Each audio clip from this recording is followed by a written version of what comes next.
nila ibinubuhay kung ano ang tinuturuan dito, nag-embrace dito sa tinatawag na prosperity gospel. No offense, instead of finding God in going to church.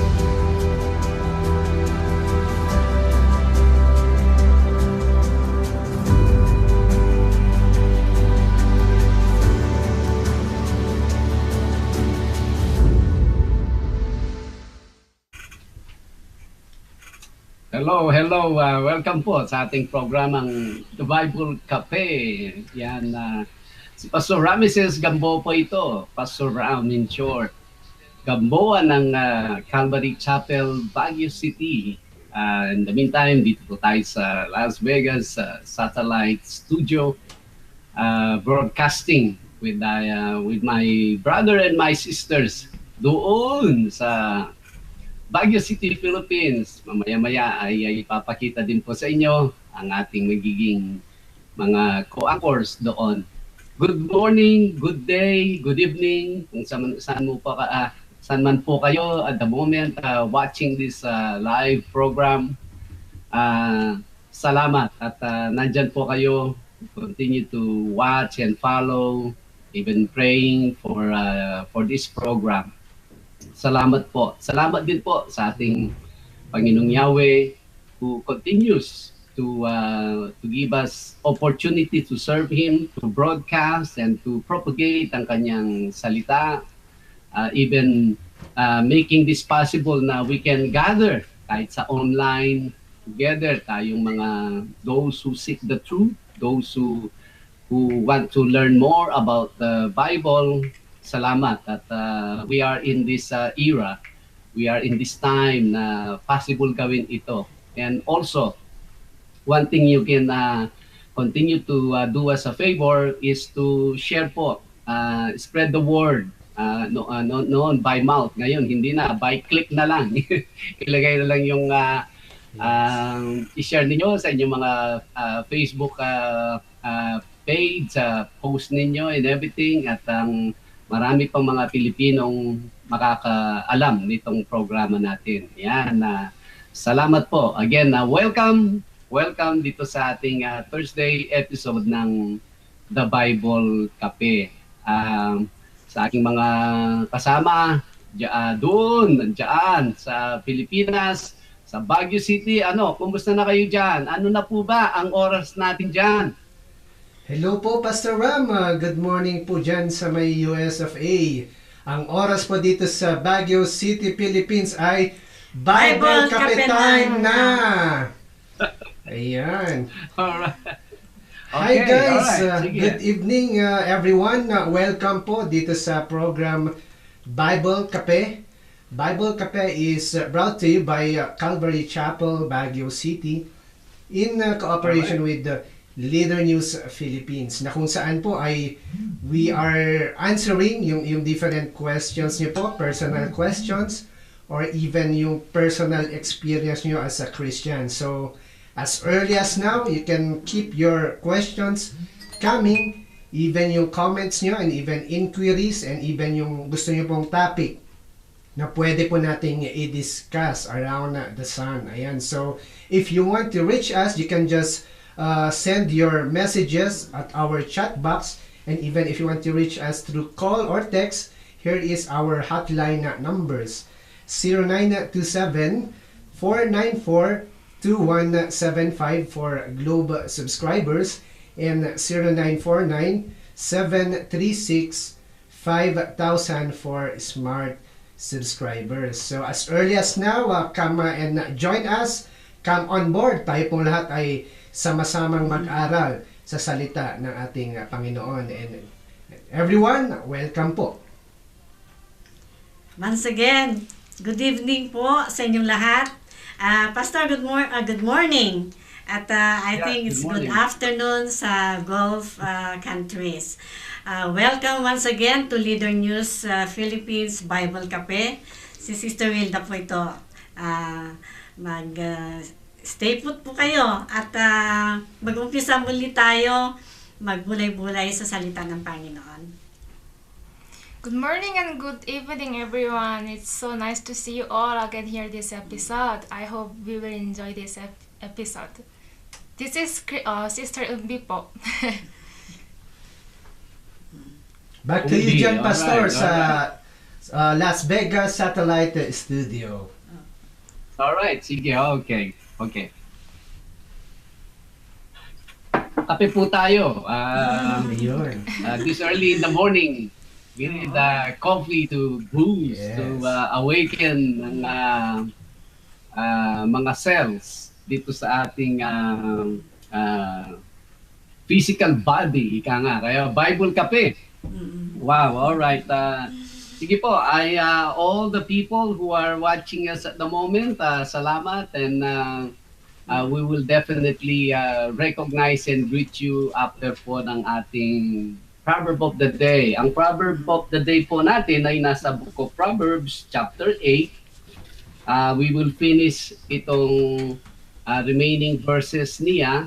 At yesterday, natapos po tayo sa verse 31.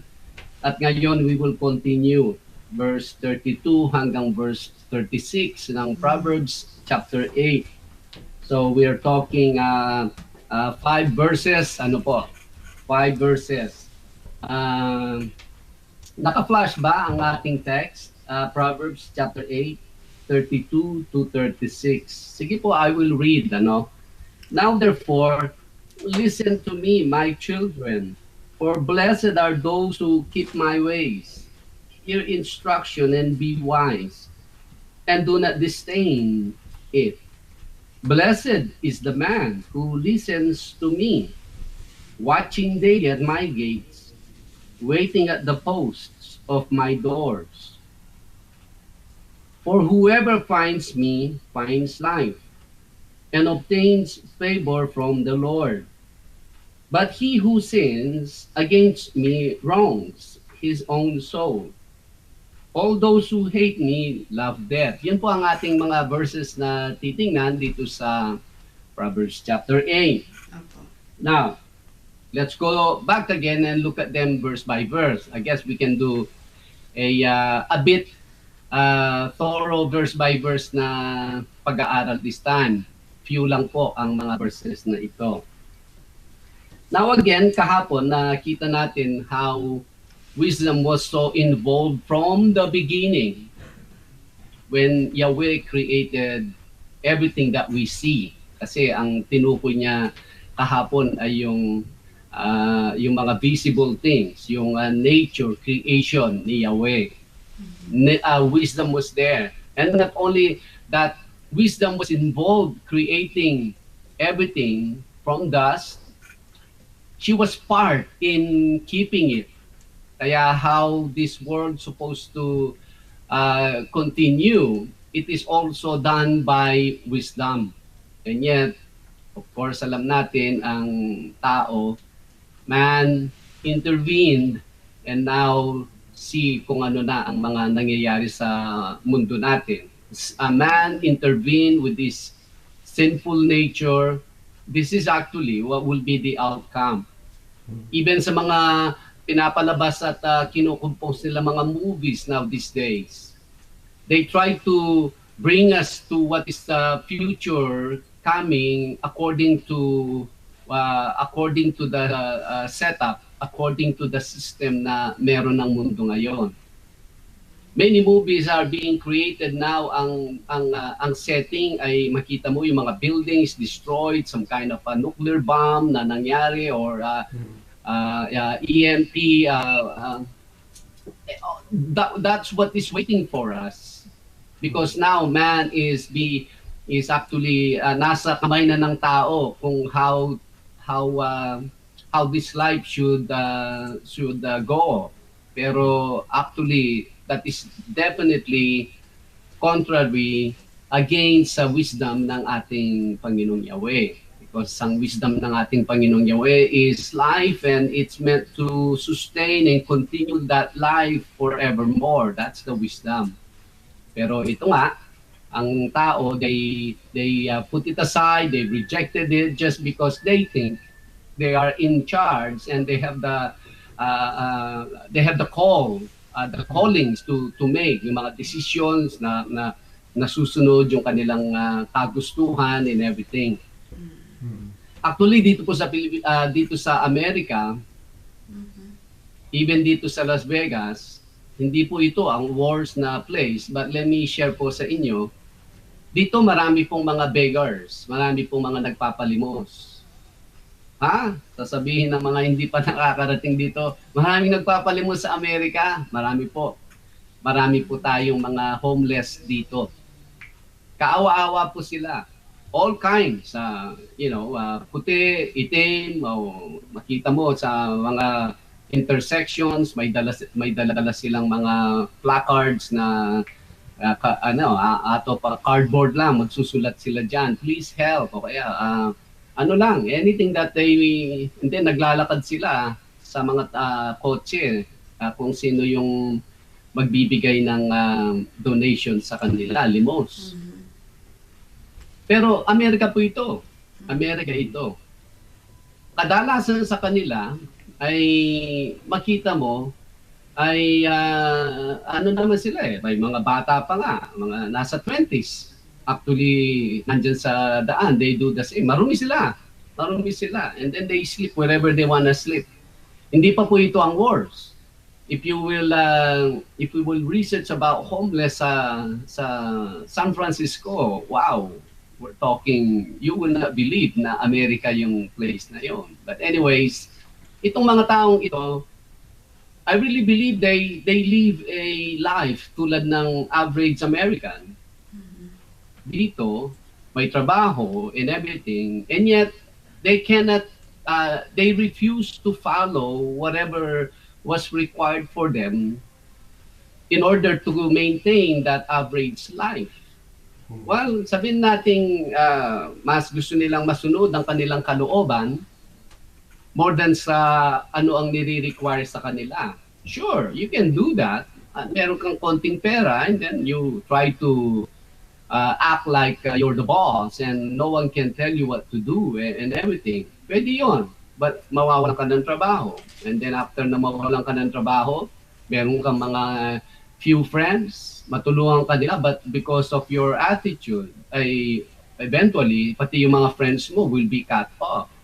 And then later on, wala ka ng malalapitan na tao, and then the next thing you know, ay nandiyan ka na sa corner, now you're begging until to the point na whatever simple disease na mapunta sa iyo, that will do you, that will kill you.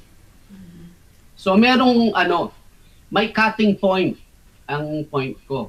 Yung meron siyang ending, yung ganun na attitude. But that's exactly what's happened sa tao once na-set aside niya ang wisdom. Because wisdom is designed to compose life and to sustain life and to bring it to the next life. Who will reject wisdom ng ating Panginoon? Kaya kahapon, we look at it, nagsimula siya, sa pasimula pa lang ng creation ni Yahweh, nandun na siya.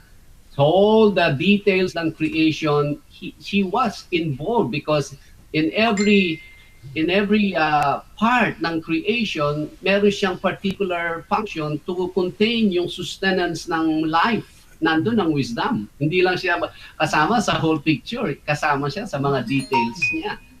Yes. At times sa ating mga buhay, we think na, we decided to make Jesus as our personal Savior and Lord of our life. Thank you, Lord. Amen. Hallelujah. I'm saved now. Sa mga small details ng ating mga buhay, He's not even part of it.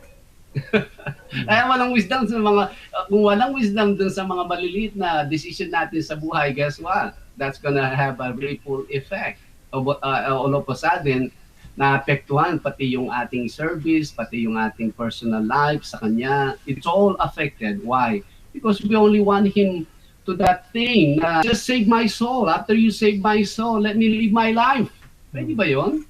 Cannot be. Kasi ang wisdom was part of every intricate detail ng creation ni Yahweh. And then maintaining it, there is a wisdom keeping it. Kaya sa atin ito, wisdom will again remind us that We should be waiting for her every single time he comes out of her door. That means every single day. There is not a day, wala pong araw na we long to understand what Yahweh is trying to communicate, or what Yahweh is trying to teach us for that day. So every day our spirits must be para bang may importanteng sasabihin sa iyo ang isang tao. Your spirit is there, you're waiting. Ano ba yon? Ano ba yung sasabihin mo sa akin? Our spirit should be that way. Ano man ginagawa natin in a given day. You're longing, you're seeking, you're paying attention once wisdom speaks. Sometimes magi-speak siya through the situation or circumstance or things na nangyayari dyan sa harapan mo. He can. Yahweh can communicate sa atin ang wisdom niya through many different ways. Kaya dito sa 32, ang sabi niya, "Now therefore listen to me, my children. For blessed are those who keep my ways." Alam niya, walang talo once we actually learn the wisdom and ang salita ng Panginoon. For one, once we apply it, we understand, we possess wisdom, wala kang talo dyan. Wala kang talo talaga. Hear instruction and be wise, and do not disdain it. Huwag mo siyang ibaliwala, huwag mo siyang i-set aside, huwag mo siyang i-reject. Be wise. Kasi sabi niya, hear instruction and be wise. Once you hear the instruction, you apply it, you obey it, you be wise, you keep that. Huwag mong i-set aside, hindi kailangan ito ngayon. Sure. Later on, yun din ang may incubate, babalik sa'yo, it will affect your life. 34, blessed is the man who listens to me, watching daily at my gates, waiting at the posts of my doors. Ito daily. Umaga, una, blessed is the man who listens to me. Mabless daw tayo kung i-consider natin yung marinig natin, yung mensahe ng ating Panginoong Yahweh to anything and everywhere na involved tayo. That means, sabi niya, watching daily at my gates, waiting at the posts of my doors. Para bang you're so excited, you're so, di ba, kung example, kung pinipersonified niya kasi ang wisdom as in a person na nakatira sa isang bahay. Alright? Siyempre, everyday, bubukas yung pintuan na yan eh.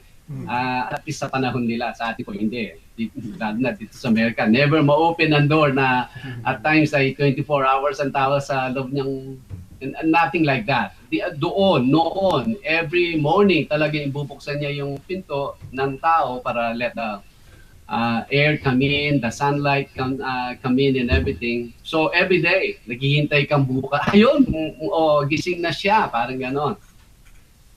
So when you're driving, let's say you're riding a jeepney, o kaya let's say you're walking, wisdom is there also.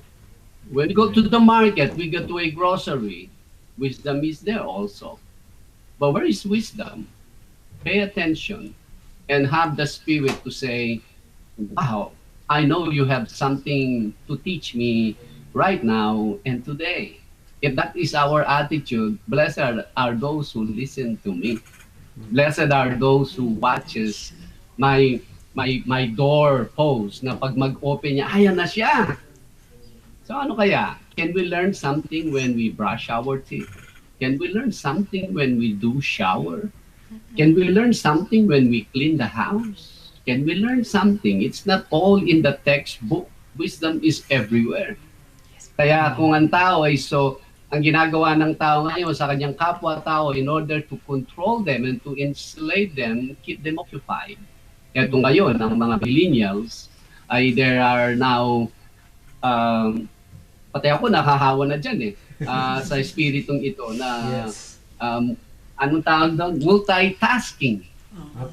multitasking na sometimes magagamit mo yung multitasking in a good way na habang pinapakulo mo yung niluluto mo, pwede kang mamalansya at habang namabalansya ka ay pwede ring naka-on yung washing machine, pwede yun. It's a healthy multitasking. Hindi yung nanonood ka ng TV, in the meantime, habang nanonood ka ng TV, ay nagpe-Facebook ka at habang nagpe-Facebook ka ay you know yung mga multitasking just to occupy, kaya in short preoccupied ang maraming tao now these days, lalo na itong generations na padating. Preoccupied. If you're preoccupied, wow, hindi mo lang sinaraya, you're not only paying attention to what wisdom can teach you, but can actually, you lock the door to make sure hindi yan lalabas. Pero ang taong desire to have wisdom every single day is don't be preoccupied. Always have that time that we meditate, that we talk to Yahweh, have our spirit in the waiting 24/7. Sabi nga ni Apostle Paul, pray without ceasing. Prayer, hindi naman you have to close your eyes, meaning that's the spirit we should have. Yes. That always in the standby to any time, any moment, anywhere, he will say a word. Wisdom is his nasa prerogative ni Yahweh to speak wisdom sa atin. It's not our prerogative. Hindi you're so occupied the whole day and then ay, tapos na. Now, Yahweh, I have 5 minutes, let me pray. Help me, give me wisdom. I don't think so. Because wisdom may come to us according to His timing. And then oftentimes, so many messages na ang ibinigay sa atin ni Yahweh, we miss them all. We are doing a Tuesday teachers training po dito sa Las Vegas with some brothers. And what I tell them, if you want to become a teacher, record, keep a note, take note to every day na nangyayari sa iyong buhay. Give me 5 things that you can remember na-encounter mo every single day. Actually, those are your illustrations. If you look at them closer, there is a correlation to it because those are your knowledge and messages that you can actually use someday sa iyong pagtuturo. Lalo na tayong mga teachers. We should have that spirit. If you look at things that is going on, just keep that in mind. Why am I seeing this? Bakit ko nawi-witness ito? Bakit ako nandito? Bakit kaya nangyayari ito? Or sometimes it's even closer sa iyo. Yahweh, why am I in this situation? May you please give me more understanding dito because right now it affects my very person. Palapit na hanggang dun sa we do not question him why, but we question him in may I see what you see, why things are happening dito sa taong ito. Wisdom. Ang wisdom can speak to us any moment, but we should have that spirit, longing, waiting, excited to see, to hear what he has for us. Yes. At times, the mga tao are in a situation na they don't know why am I, why is this? Sabihin nila, well, actually, Yahweh already prepared you, taught you 1,000 times, but you were not paying attention. Yes po. At one time, I believe, nung si Sister in the hospital, I talked to our incoming ministers dyan sa Baguio. And then I told them, I cannot fill the pulpit at the moment. For one is, I need to be here with her 24/7. And you guys take care of the church. And then ang sabi ko sa kanila, Yahweh knows this time is coming. And it is now here. Ang sabi ko, nasa inyo ngayon dalawa to take care of the church. Now, kung hindi ninyo kaya, only 2 things happen. It's either I fail to train you or you fail to listen to my training. What is it? So, ganun talaga yon. Hindi kanya dadalhin doon sa situation na hindi kanya pin-repair. So, that's basically wisdom. Kaya if we listen to the instructions, the wisdom ni Yahweh every single day, we get it by the time wherever, every segment, every post ng buhay na ito, He will bring us. You are more than basically ready as far as your understanding. Tayo ang hindi nagpe-pay attention kasi sa Kanya. But Yahweh will always be faithful. That only the day comes, we will see how 1,000 times na pin-repair niya tayo and yet we were not paying attention. But now wisdom is trying to get our attention, trying to make us know na desire me.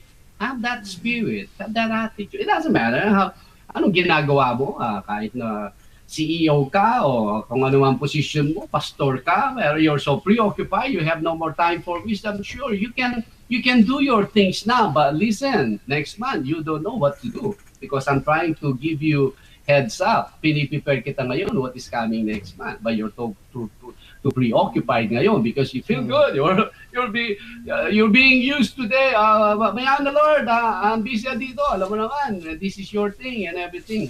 Sure. But what is tomorrow? That's no wisdom. Ang sabi po niya, 35, for whoever finds me finds life and obtains favor from the Lord. Why? Well, once we have wisdom, it's not only good for today, it's only good for sustenance, it's also good to take us for eternity.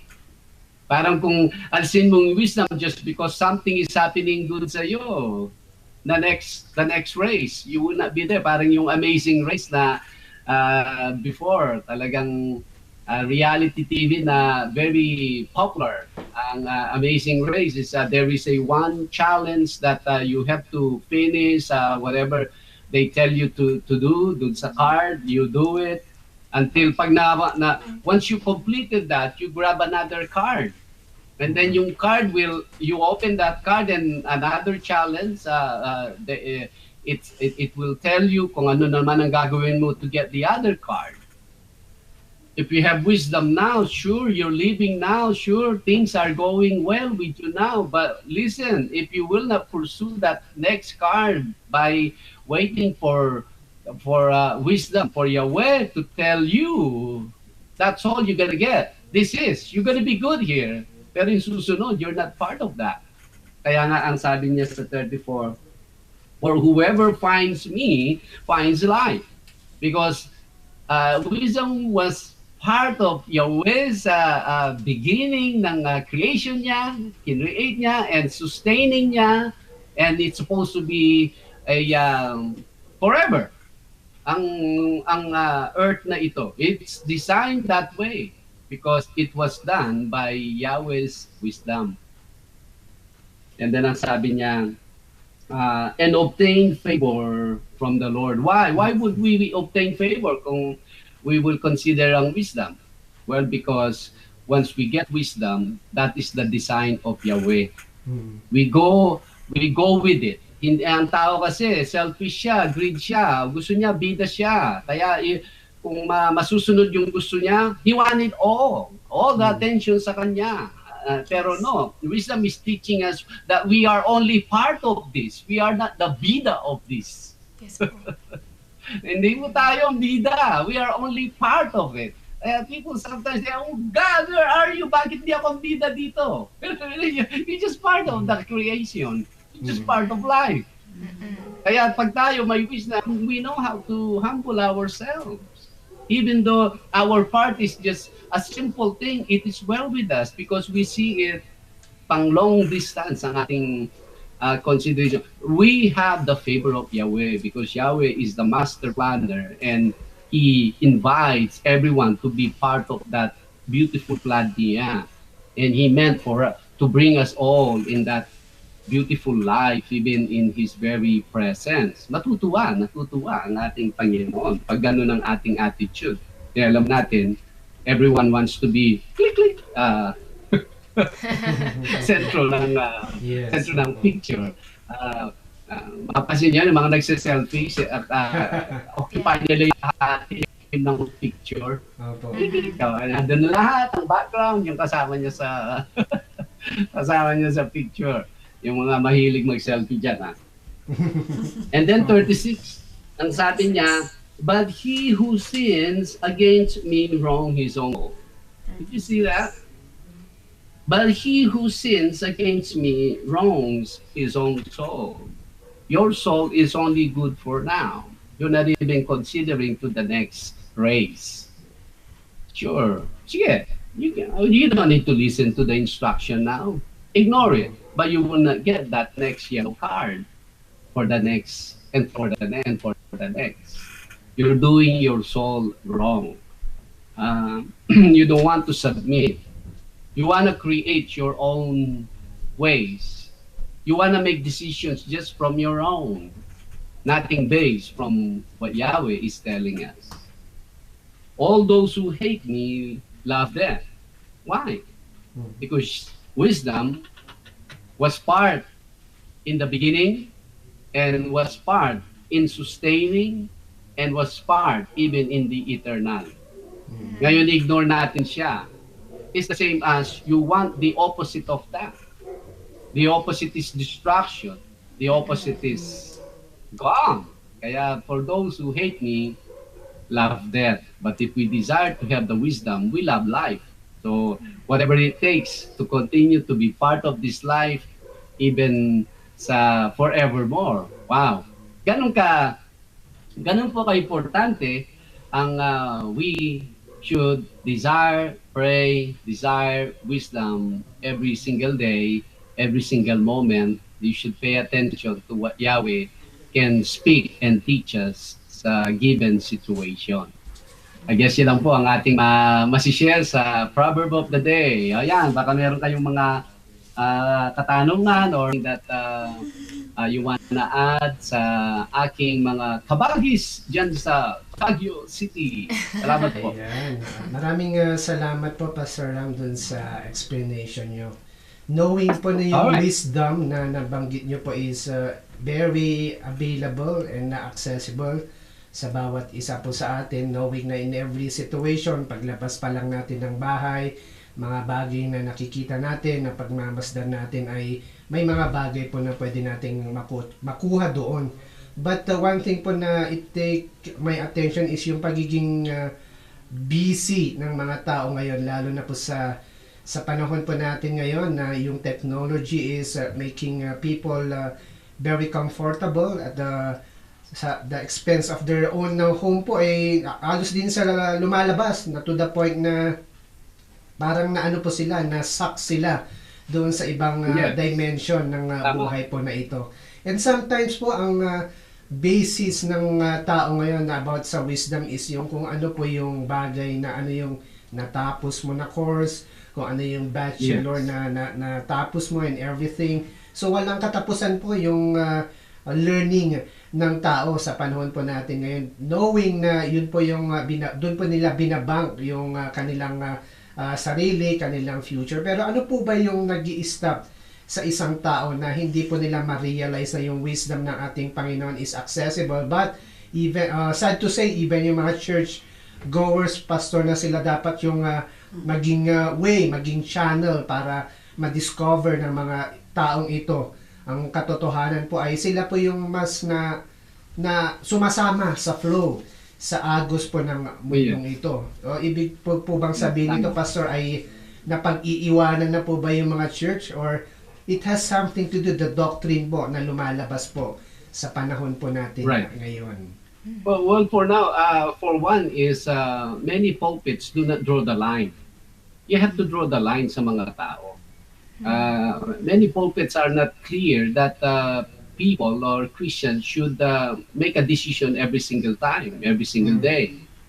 Kaya by the help and grace ng ating Panginoon, ang mensahe should be a message all the time na okay, ito yung this is the life you base it by sight, and this is the life you base it by faith. At you continue to live in a life na based by sight, that has an ending. It's good right now. It's so self-serving right now. It's so convenient right now. Pero this will not last. This is good for now. Pero life by faith, i-pursue mo yung life mo by faith. Sure, may mga lubak-lubak o baku-baku diyan na ano man sa Tagalog yan yun, may mga bumps and everything. Yes, po. Some part ay hindi siya as smooth, but that will take you through eternity. Dapat ganun ang mga mensahe natin sa buhay na ito. That's basically the message sa pulpit eh. Ang problema ngayon ay pinapalitan kung ano yung mensahe sa pulpit. Kaya pati yung mga nagsisik ng katotohanan, they're confused now. Yes. How will I live my Christian life to the point na bibigyan ng recognition ngayon kung sino yung nag-graduate ng degree o kaya ng masteral o kaya Yes. nabibigyan ng pansin kung ay buti pa si sis, no? May bago silang Mercedes. Ay buti pa si sis, nakabili sila ng bagong bahay. Why are we talking about those kind of things? You're telling the people, you know, you're mentioning more of the life by sight more than the life by faith. Ngayong mabuti pa si sis, after all na kasimple niya magsalita, pero alam mo, na-win niya yung kanyang supervisor. Ay supervisor niya, one time, atheist yan eh. Why don't we talk about those things? And then maririnig ng mga tao sa atin na, wow, ito pala ang focus pala. Ito pala yung recognition sa church na ito, hindi yung mga things of the world. Dapat ang mensahe ay ganun para clear na sa kanila what they are following sa mga tinuturo natin. Of course, yung mga deceiver kasi ay they sound to be okay lang whether ganitong buhay mo o ganyan ang buhay mo as long na nagpupunta ka sa church, you're okay. Yun ang problema ngayon sa maraming mga pulpits. Kaya hindi na ma-differentiate ng Kristiyano kung ano talaga yung kanyang buhay na ibinubuhay. Ayan, salamat po, Pastor Ram. Pastor, meron din akong question sabi dito sa verse 34. Blessed is the man who listens to me.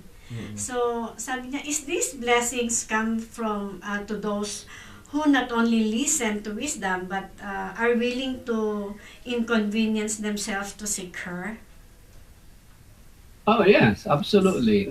Like I said, kung if we live the life that Yahweh is calling us through His daily wisdom na binibigay sa atin, talagang may mga madadaanan po tayong not so convenient sa ating buhay. Pero once ang isang tao na focus po siya dun sa direction na binibigay ni Yahweh, at times hindi mo na napapansin kung ano yung naapakan mo eh. Hindi yung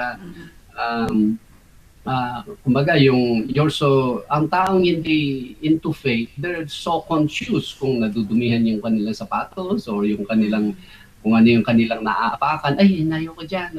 Dito tayo. Ganun ang hindi pa talaga solid or complete yung kanyang pagtingin sa faith. Mas tinitingnan niya yung nangyayari sa kanyang katawan. Pero yung taong into faith talaga, para siyang tunnel na nandun, nakikita niya, nakaka-score siya every step of the way. At times, hindi mo na alam na kung sinusuot mo palang sapatos ay 3 years na yan at hindi mo napapalitan. Hindi mo na napapansin yun. Hindi mo napapansin. Dalawa lang pala yung pantalon mo. Hindi yun ang paningin mo eh. Paningin mo, ay, salamat Lord, naka 3 steps na naman ako dun sa tunnel na nakikita mong pananampalataya. Kaya the more we focus sa faith is the less we give importance sa material na bagay.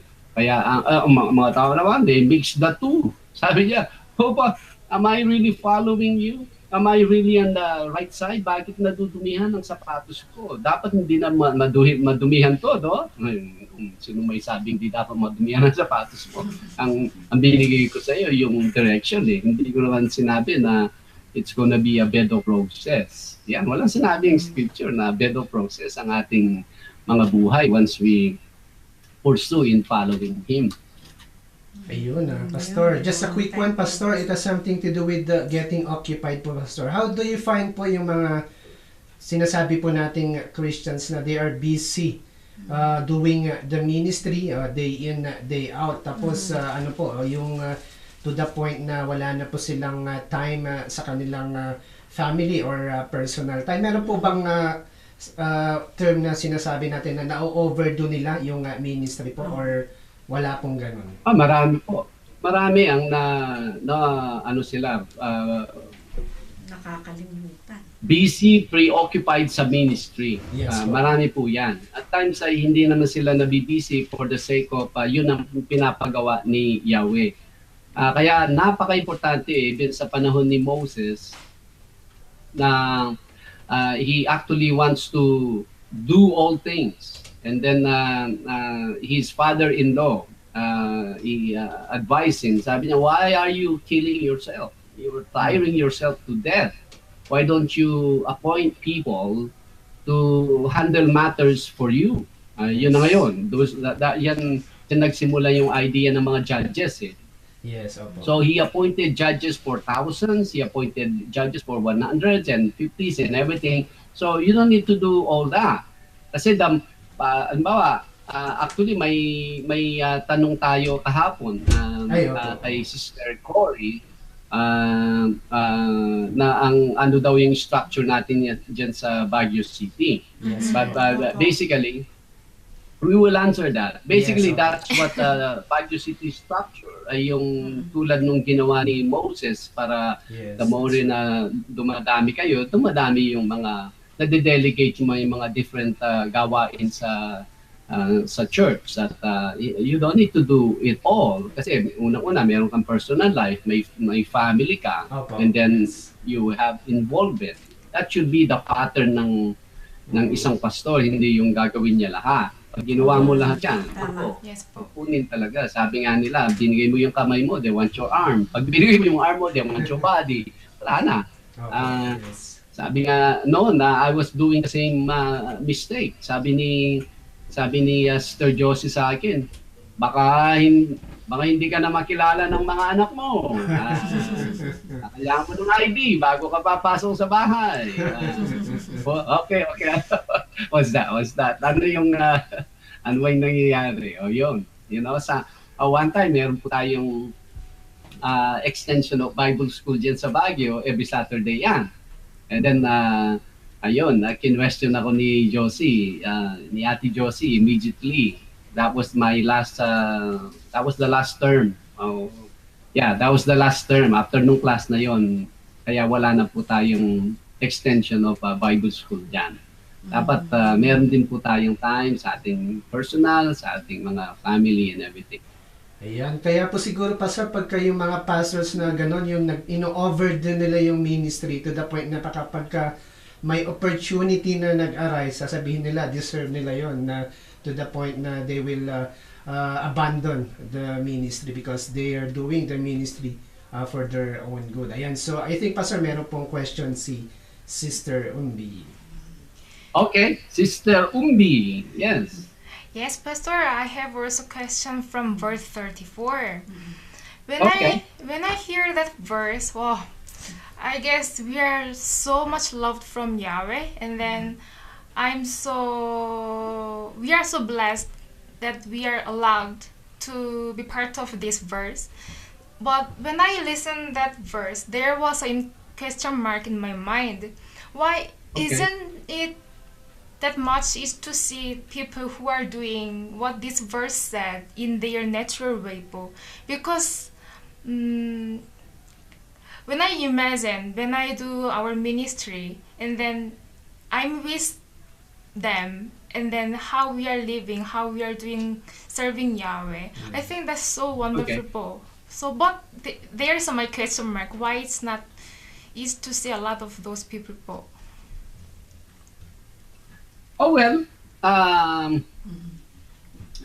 We cannot compare what we are doing to what other people are doing. Okay, we cannot compare. Like let's say my caliber, let's say what I'm capable to do. Even if I will find another person who was born again the same day I was born again, and who has the same age as I am now, 40 years old, No, I'm not. Anyways, if even if the person is the same age as I am, we came to know the Lord the same day. I cannot expect that he will do just the same because Mm-mm-mm. Apostle Paul said, "Who am I to judge another man's servant?"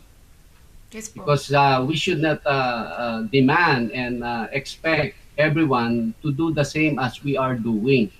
Yes We po. do not know if that person is not ripe for the work, or maybe that person is still living in sin, or maybe that person Yahweh is preparing him or her for a task that will come later on. Yes po. So it's not because we're doing something we want others to do just the same. Yes po. Yes po. For us, we should be focused to what Yahweh is asking us to do and do it faithfully. And Mm-mm. if we think that way, we will be fine. Don't expect, don't be, don't be affected. For one, is reset your expectation, Mm. because it's not really coming from Yahweh that people should do exactly, commit exactly as you are doing. We will be frustrated in this life for the rest of our life. You will be frustrated if you expect something from your fellow man. Just Mm-mm. focus to what Yahweh is asking you to do. You will be well. Yes po, Pastor. Thank you po. Yeah. Yeah. Do you have another one, Sister Umbi? Yeah, I have one Okay, more go po. ahead. Sure. Okay. Verse 33. I think some of explanations already mentioned from Pastor a while ago, Mhm. but just in case I want to question po. Those who doesn't want to listen to the instruction for right now, will there be such Yeah. a good time for them po, or should it be really there the work from Yahweh, Pastor? If they will not listen, Yeah, right now, just right now. And then they are keep Uh-huh. avoiding to listening. Or is there such a good time for them? Or it's really from the work from Yahweh po? Uh-huh. oh yeah, Yahweh knows. Yahweh knows because Yahweh is not like us. He is a long-suffering God. He Mm-mm. gives many, many, many chances. But also He knows when that chance that He is giving us, or the person, let's say we talk about one person, let's say the chance that he's giving that person at the moment is the last chance he will give. Only Yahweh knows that still. Ah, Or yes. maybe, Okay. or maybe Yahweh is giving a chance people to consider His word, consider His plan of salvation. You know, He gives the person a chance 1,000 times Mhm. for him to hear. But this is only the second chance that he's letting the person to hear. You see, we do not know because Yahweh's way is wow. Is so we cannot comprehend. Amen. We cannot. What do you call that? There is no way we can grasp His Yes. ways. But we know He is a loving God. He is a long suffering, and whatever He assigned us to do, we just focus to that. You don't look to the right. You don't look to the left. You look at the person. You know, that use your pastor is doing many things. Don't assume that person is actually born again, or that person is the one that you should follow. No, we always look up, because you look at men, you will be deceived. Because Amen. men are many outside the performance. But once we know by the Spirit confirming to us we're doing exactly what we should be doing as a Christian, that is well. We should have the peace of Yahweh when we do that. We don't even exalt people in the just because the person is so doing so many things for Yahweh. Who knows? Maybe the person is doing that, but so people will tap him at the back and say, "Wow, you're excellent! Wow, you're Yes. super, super," and everything. We don't know if that's the reasoning in the person why he's doing things. But Yes. sometimes people, they're not doing so much things, but they want to be. They're so careful. They're prayerful. They spend more time and they're waiting, and they receive instruction from Yahweh, and that's the instruction that was given to him. But we want them to move a little more faster. We want them to do more little things when the instruction was already given to them, and they're doing that exactly. That's our nature. That's our nature. Yes. That at times we base what is good, what is bad, what is slow, what is fast from what we are doing. Yes. But again, going back to the quotation earlier, Apostle Paul said, "Who am I? Who am I to judge another servant? Because if I see the servant is sitting at the moment, I say, why are you sitting? Don't you know that it's time to work?" But you don't understand. He's going to tell you, I work all night. I did not sleep because there was a problem in the plumbing. I fixed the plumbing and I just stopped now. I just fixed the plumbing and this is I've been sitting for 2 minutes. Now you came. Now you're Yes. asking me why you're sitting. Amen. Di ba? That's why we cannot judge another man's servant. We just Oh. as long the very first as long as we know we're doing it right, let Yahweh handle those they're listening to the wisdom or they're not listening to the wisdom. We will be defocused if we mind even the parable of the wheat and the tares. The people said, should we pull the tares, the weeds? No, don't touch them, because you touch them, you may harm the wheat. Di ba? Wait until harvest, he said. Because Yeah. it's a matter of time. We will all stand before Yahweh and we will know who are those who listen. We know who are those faithful in doing the things that they're more than capable to do, and yet they were not acting, obeying to what it's only a matter of time, and that will be really all revealed by the time we all Yes, stand po. before Yahweh, and Yes, He will po. judge all people. Yan. And I remember Yes. one of verse from our Bible that we don't have any, how should I say, ability or anything we can't do, judge our follower or people. Yes. That's the Tama. can be from Yahweh. But anyway, Yes. whatever we do, how we do, that's only between Yahweh and ourselves. So Amen. we can just pray for them, for Absolutely. right? Amen. Yes. Absolutely. Ayan. Yes, we can encourage them. We can say a word or two, but after that, you leave them alone. So it will not be. It will not appear as a pressure because you're not. They are not meeting what you want them to do. Don't create unnecessary pressure, because sometimes when we say words out of timing, no wisdom, sometimes that will even push people away. Thank you Yes, po. Pastor. Salamat po. Okay, welcome. Yeah. That's good. Very good. So it's I like that. like it's like 6 minutes before our first hour together, and we would Already? want to encourage everyone to please send in your questions dito po Yeah. sa ating chat Yeah. box. In that way ay meron po tayong fresh at bagong mapapag-usapan. Ayan. So kung Yeah. wala pong additional si Sister Wilda, we are going Sige, to our oo. greetings. Meron pa akong Ayan. isang Okay. question, Pastor. Sa verse Opo. 35, sabi niya, whoever Alright. finds me finds life. Opo. The word me, Pastor, is wisdom or Yeshua? Or the Well, Christ? personified niya. Hindi po si Yeshua ito, but wisdom is actually so attached. Kasi iba naman ang Lord eh.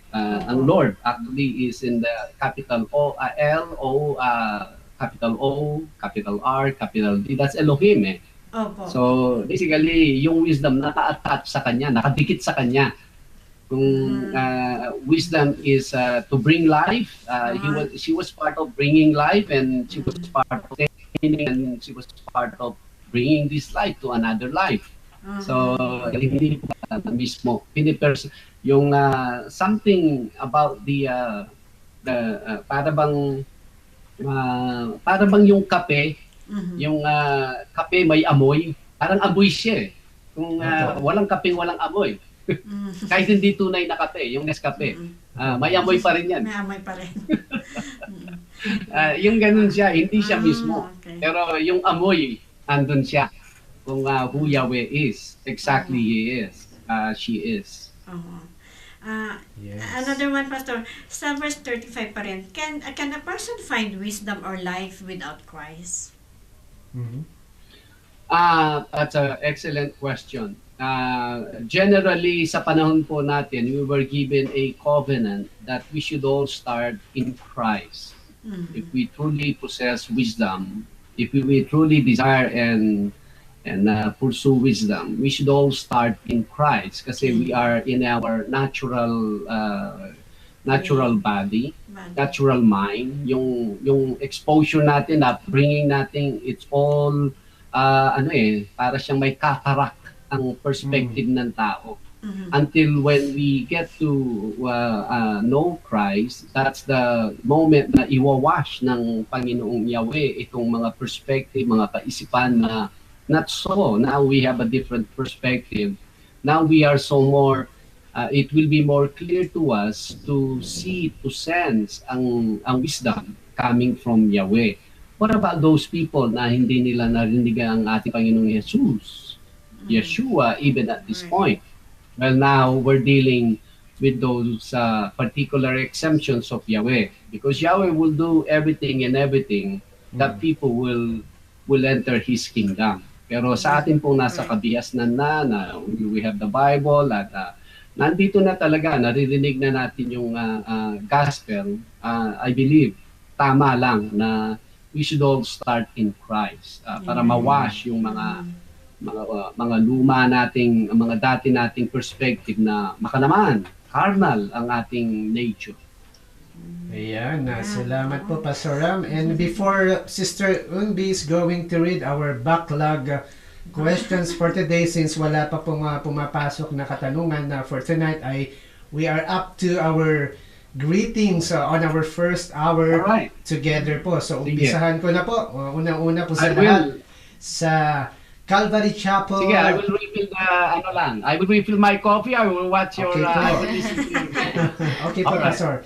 Unang-una sa lahat sa Calvary Chapel, Baguio families and individuals po na nakaantabay sa gabing ito. And also with us right now dito sa studio, of course, ating technician si Engineer Theo. Also with us is si Brother Harold at saka si Brother Jed.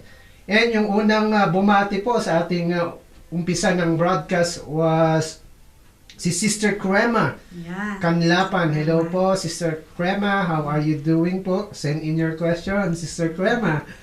Also kay Sister Lydia Hareño. Actually, si Sister Lydia, nag-comment po siya na kung pwede daw po, if it's possible, na magkaroon po ng counseling sa kanyang anak. Kung possible po ba. So, I think it's possible, Sister Lydia. Just let us know or give us a text or call. Ayan. And kay Pastor Ruel Castillo, dyan po sa may Rizal, Calvary Chapel, Rizal. Hello po, Pastor. Kamusta na nga po kayo?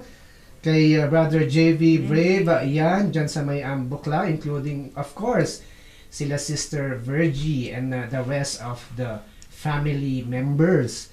Also with us is si Chef Ronnie Guillermo. Sabi po niya, good morning dyan sa US of A and good evening naman dito sa ating mga kapatiran dito sa may Baguio City, Philippines. Kay Portia Iris Jose is also watching us tonight. Hello, Sister Portia, drummer girl.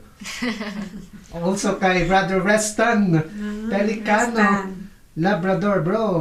Kailan ka aakyat ng Baguio? Pasalubong. Ayan. What do you have po dyan, Sister Wilda? Sister Aida is watching. Hello, Sister Aida. Stay put ka lang. Ayan. And also, for Sir Brother Libranda. Good morning sa lahat po. Man, kumusta po? And for Caroline also is watching. Wow, nice. Caroline is watching. And Byung In Lee. Sophie po. Si Sophie. Hi, Kuya Jed. Ayan. And also for Harold. Wala is.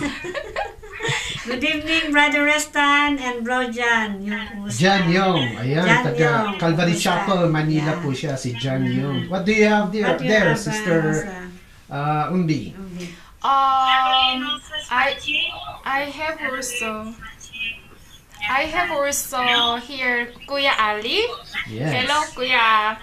And the family of I think Uncle Fernand and Wow. Brother Fernand, Abigail, Sister Abigail po. Yes. Hello po.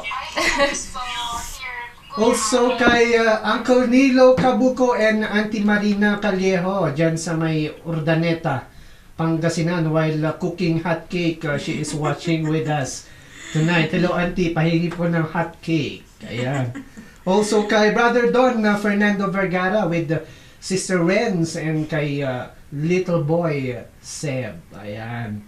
Also kay Ma'am Bot Gamboa, sabi po niya, great day to watch BK Live. Ayan. Maraming salamat po, Ma'am Bot, for Okay. watching us tonight. And dyan po, live. Ayan. Si Brother City Chuck Craig is also watching us tonight. Welcome po sa Bible Cafe. Also kay Kimberly Nobleza. Ayan. Pastor, baka meron po kayong babatiin dyan sa on your end part. Opo, salamat. Well, I second the motion sa greeting greeting everyone. Welcome and salamat po for being with us, watching ang ating programang The Bible Cafe. I want to greet si Sister Gleza watching us. Hello sis, magandang gabi. Ganon din kay Nanay Lily, no? Paki-regards kay Nanay Lily. And also, yes, salamat sa kay kapatid na Bot Gamboa watching us. Is it your day off? Salamat that you were able to join us live. Also, kang Raymond Mon, Maya Paabak, happy watching in kakatamong program. I see si Brother Alan De Castro is watching us. Yes. Bro Alan, magandang umaga. Kumusta? Hope mayos ng pakiramdam mo. Yan. Kumusta kay Sister Grace also? Let's have coffee. Let's fellowship. I see si Bro Jonathan Bacali is also watching us. Bro Jonathan, hello to Sister Raquel and your children, beautiful children.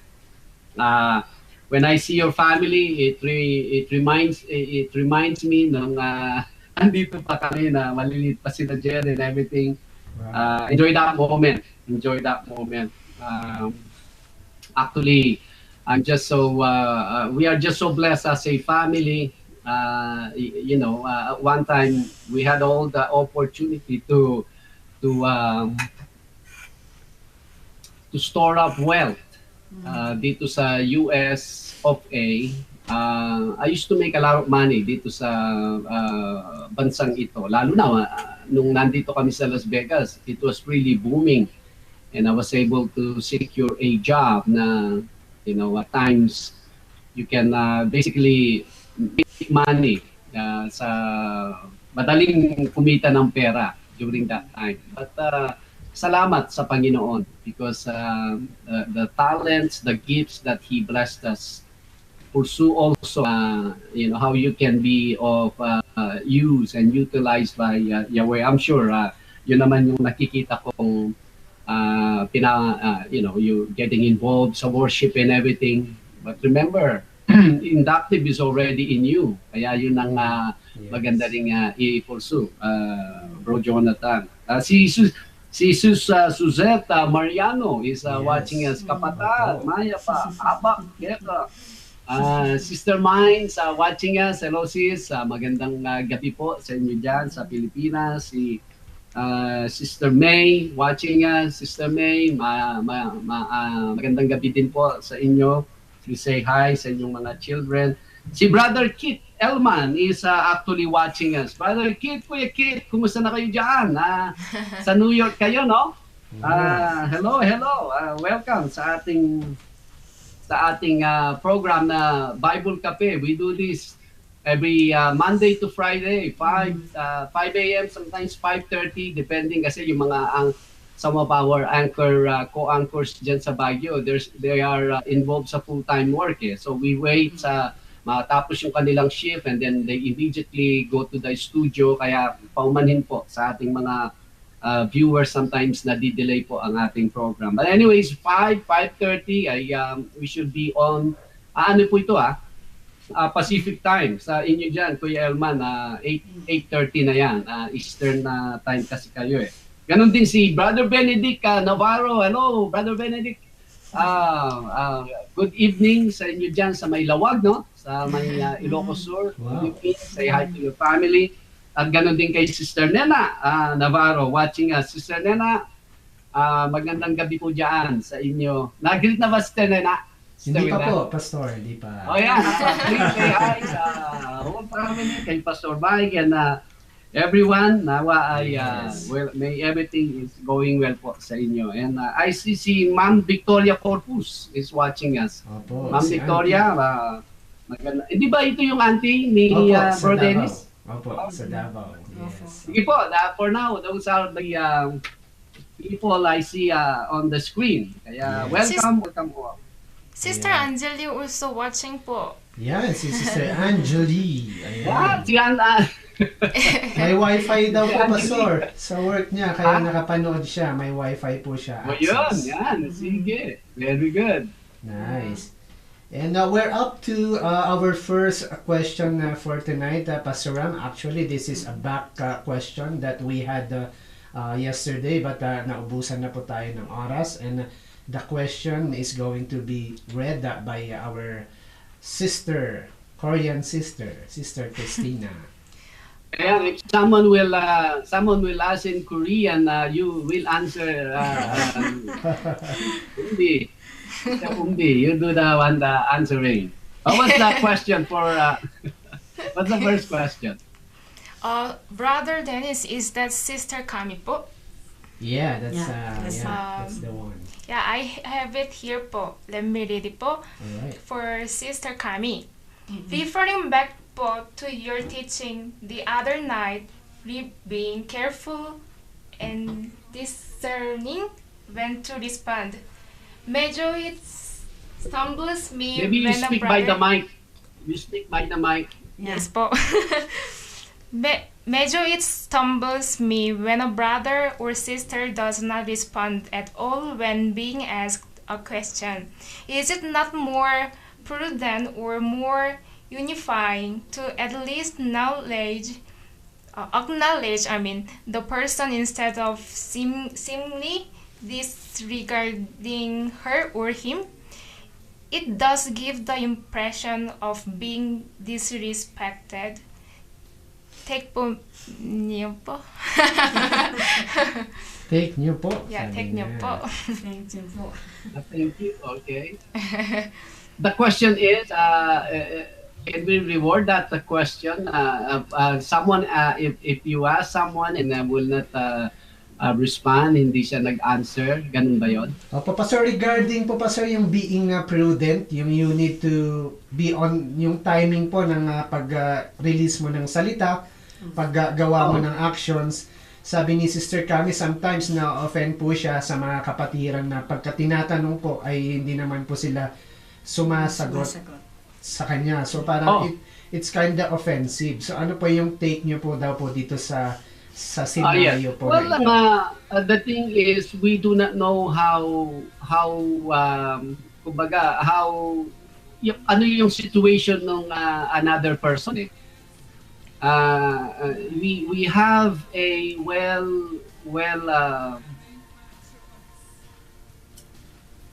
clear na policy when it comes to questioning dyan sa Calvary Chapel Baguio.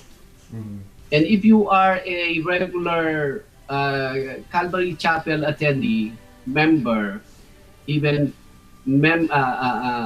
considered a family of Calvary Chapel Baguio, every question is an offense. I hope if you are a viewer, take note of this because this is biblical po.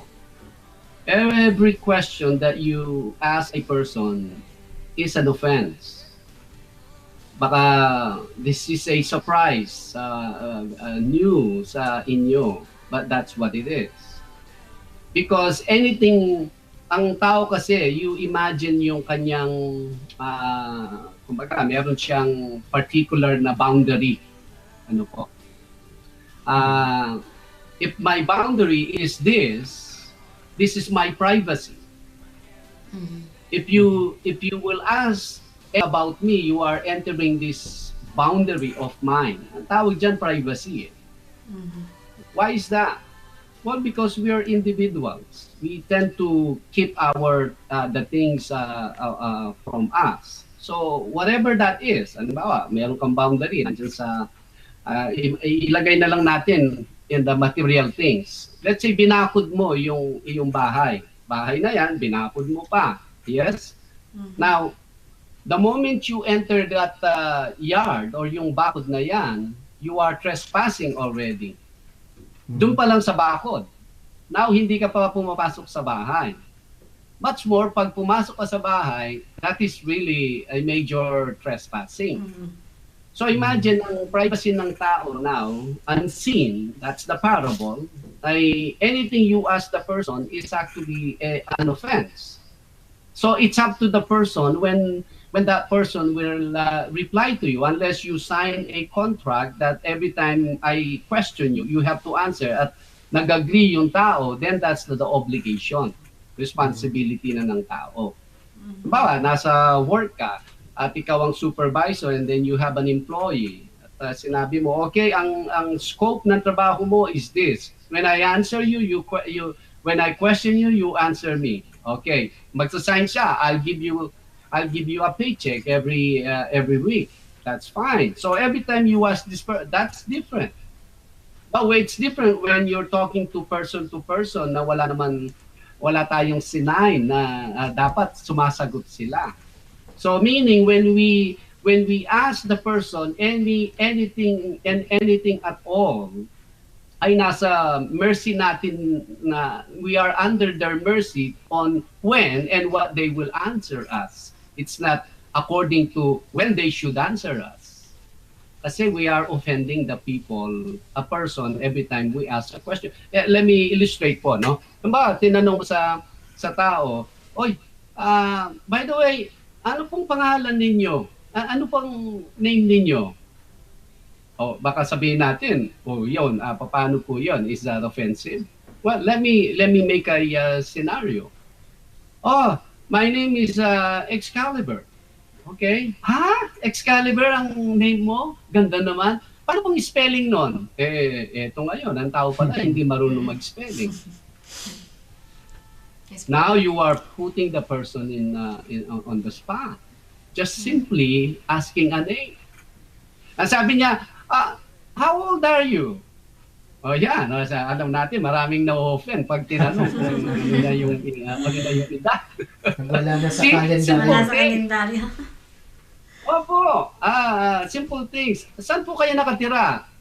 Every question, I'm talking about just ano lang yan, nasa bakod pa lang yan. How much more kaya inside the house? How much more kaya when you ask people their personal stand? That is an offense. That's why sabi ko nga, some people they text me, say meron silang tanong. Actually I want to say hello kay Brother Roel Dom Solani. Hello Brother Roel. Actually kami dalawa. Tinext niya ako. Pero siya tinatanong, sabi ko, itanong mo yan sa Bible Cafe. Kasi kung if I will answer you here, may bayad. May bayad. So kung itanong mo sa Bible Cafe, libre. Libre. Ayan. Libre. Kaya all your questions, itapon dito sa Bible Cafe. It will not cost you anything. Because every question is an offense. And this program opens the gate na say, what is your question? Di po ba?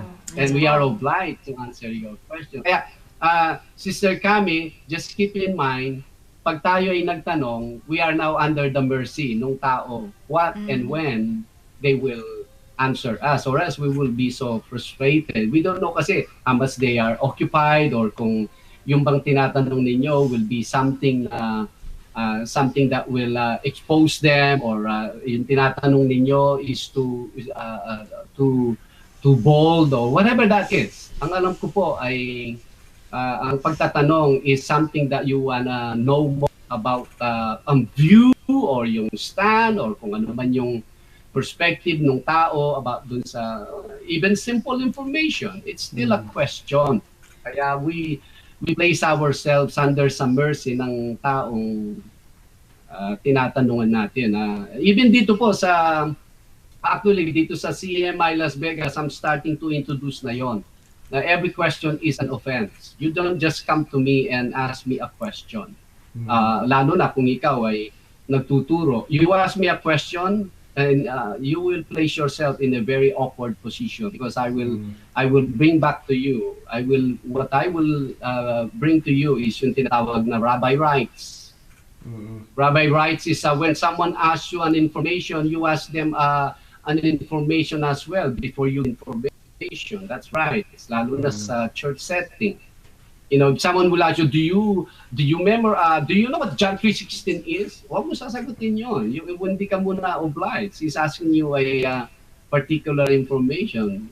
Sabihin mo, well, actually, if you will answer me what is Hosea chapter 3 verse, then I will answer you what is your inquiry about John 3:16.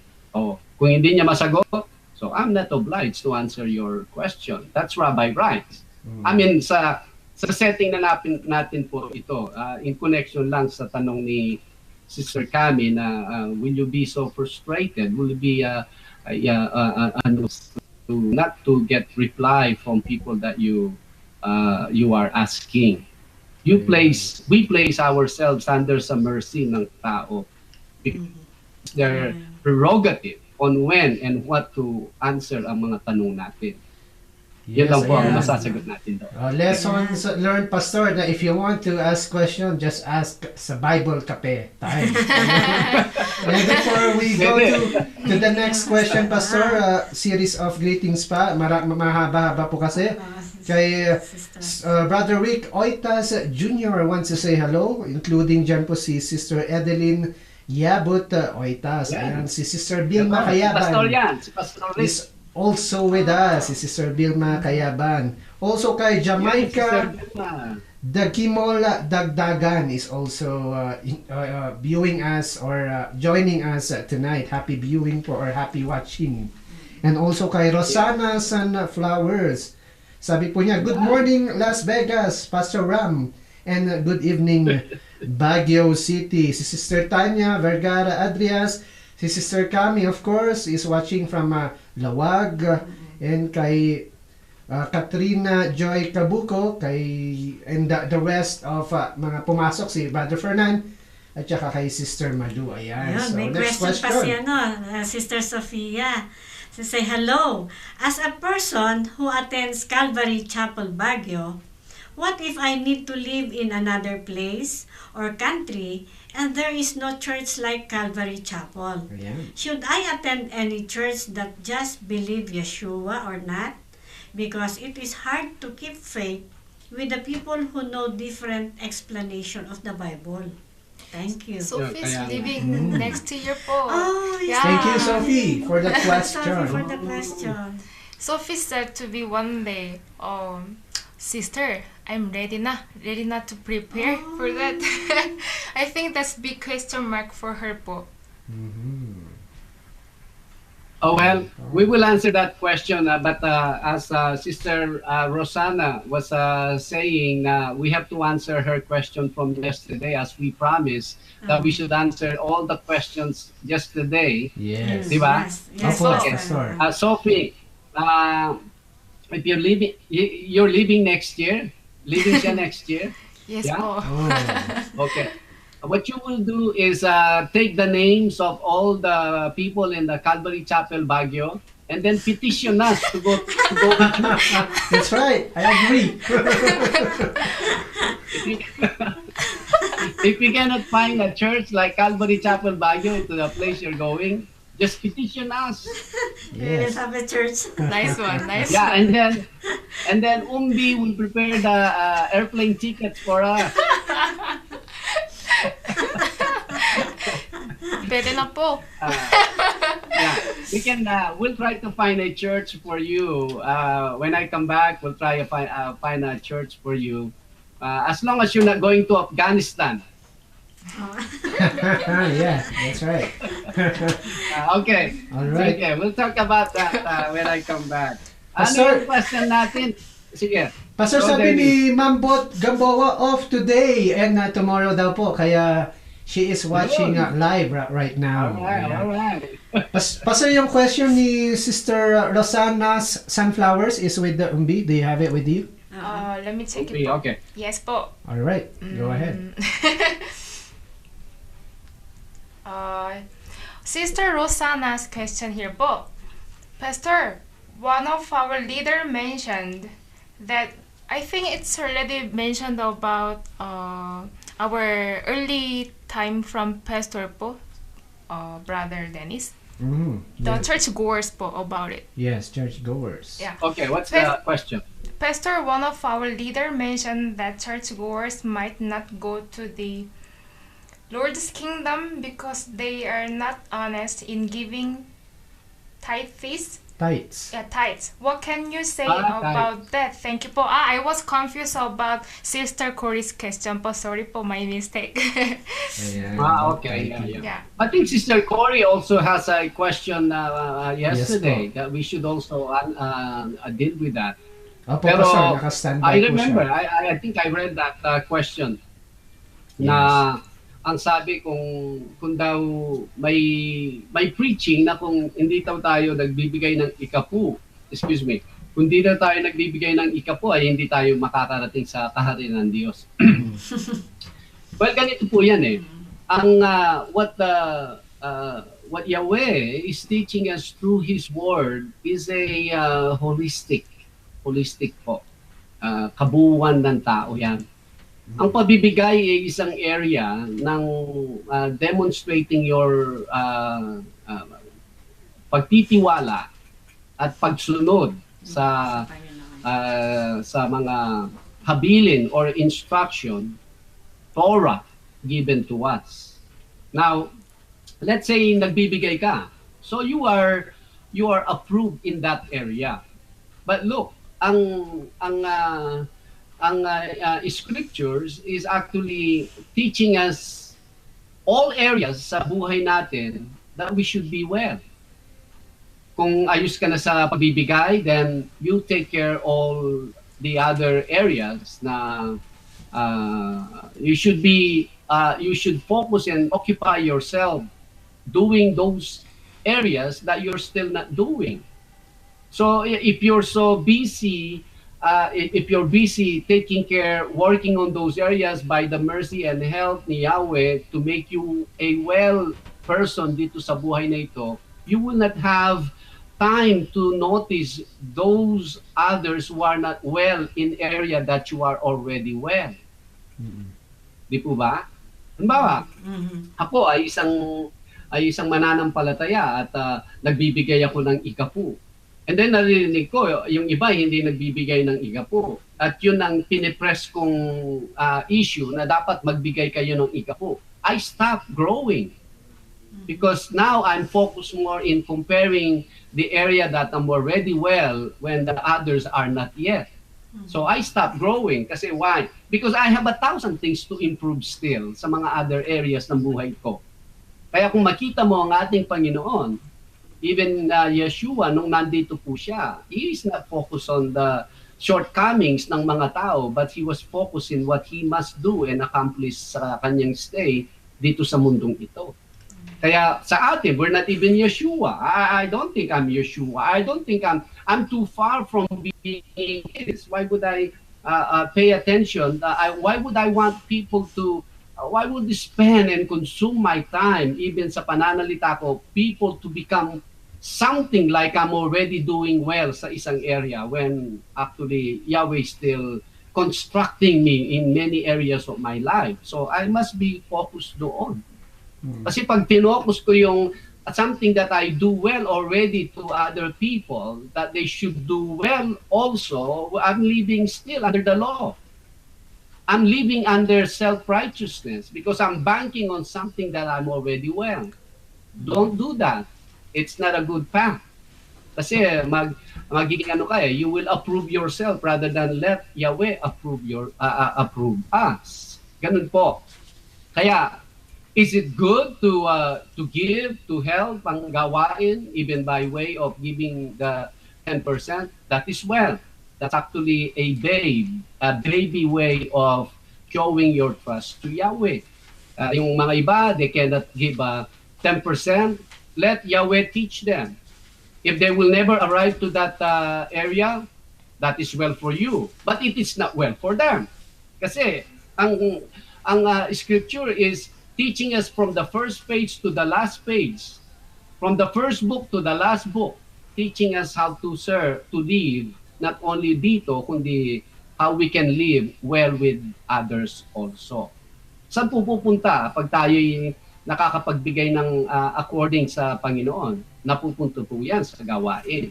At the more na napupunta sa gawain, the more na delegate, na nabubudburan, ika nga, yung mga different areas, missions and everything, na yan ay, who knows, maybe a soul can hear the gospel and will come to know the Lord by the resources that we bring sa church. Pero just to recap this, kung ikaw ay nag-iikapo, yan ang pinaka-least na pwede mong magawa sa Panginoon when it comes to your money. We're not under the old covenant. We're not under sa Mosaic covenant. Covenant, you give your 10%, just enjoy the 90%. That's not what the new covenant is teaching us. The new covenant teaches us, or is teaching us, that everything in our pocket is His. So we cannot brag that we give 10% and then yung 90% you enjoy it to the max when there's so many things, so many people can actually hear the gospel by you involving the 100% of money in your pocket. Why do we live in the old covenant mindset when we are actually in the new covenant? Sa new covenant, mayroon nga nagtatanong, is it right to tithe sa new covenant? Well, that's just a right thing to do, but that's not you should actually do, because under the new covenant, everything nasa pocket mo owns by Yahweh because He bought you. Sa old covenant, He did not buy them. He only saved the born sa Egypt, and He claimed them. He claimed ownership do sa mga firstborn because He saved them, but not the Israelites. That's why He made a Mosaic covenant. He made a you do this, I will do this to you. Yun ang covenant niya sa kanila.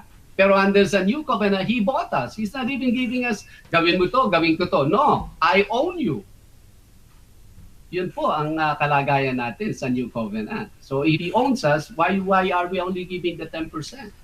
And then we're trying to keep the 90% to the enjoyment of ourselves to the max. Kaya nga, like I said, last Sunday, we had a beautiful message studying that rich fool. Na after na nagkaroon siya ng great gain, the only person he thought about is himself. That is a fool. We will all give account sa ating Panginoong Yahweh, including ang how we handle ang mga resources, actually His. Sa Kanya po ang resources na yan. Kaya, to answer that, Sister Rosana, actually, giving is only one part.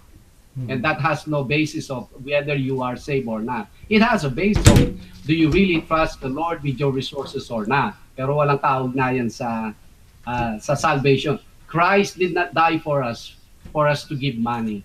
Christ did not die for food and drink that we eat. No, He died for something more important, ang souls natin. Amen. Amen. Salamat po, Pastor Ram. And before we go to another question, another greetings coming out to Glessa Ligiel Ash. Sabi po niya, good morning po, Pastor Ram and buong Bible Cafe brethren. Sabi rin po ni Brother Alan de Castro, good morning to all my bro and sisters at CEMI Las Vegas. Comment po ni Brother Jonathan Bacani, hello everyone. Good morning, Pastor Ram. Good evening, Auntie Wilda, Bro Dennis, and Sister Christina. Blessed to see you all, sabi po Hello niya. po. Basta. Sabi rin po ni Brother Jonathan, Pastor, amen po Pastor, kulang na lang, may webcam din po ako. Dito, to be part of Bible Cafe. Ayan, sabi ni Sister Cami, Okay. watching and listening right beside my mom helps on this very difficult time. Appreciate Yes. po your prayers. Galing po kay Sister Cami. And Sister Christina, read the next question, please. Yes po. By the mic. Yes. Yes. Alright. Sister Corey po. Yeah, the other one, Yeah. the background. Question po, regarding po sa structure ng Calvary Church, what does that mean po na may mga family or families na naka-assign sa bawat isa sa mga elders to look or watch upon to? Salamat po. Ayun. Ano daw yun? Ayun. Teacher Corey. Chinsansu daw, Chinsansu.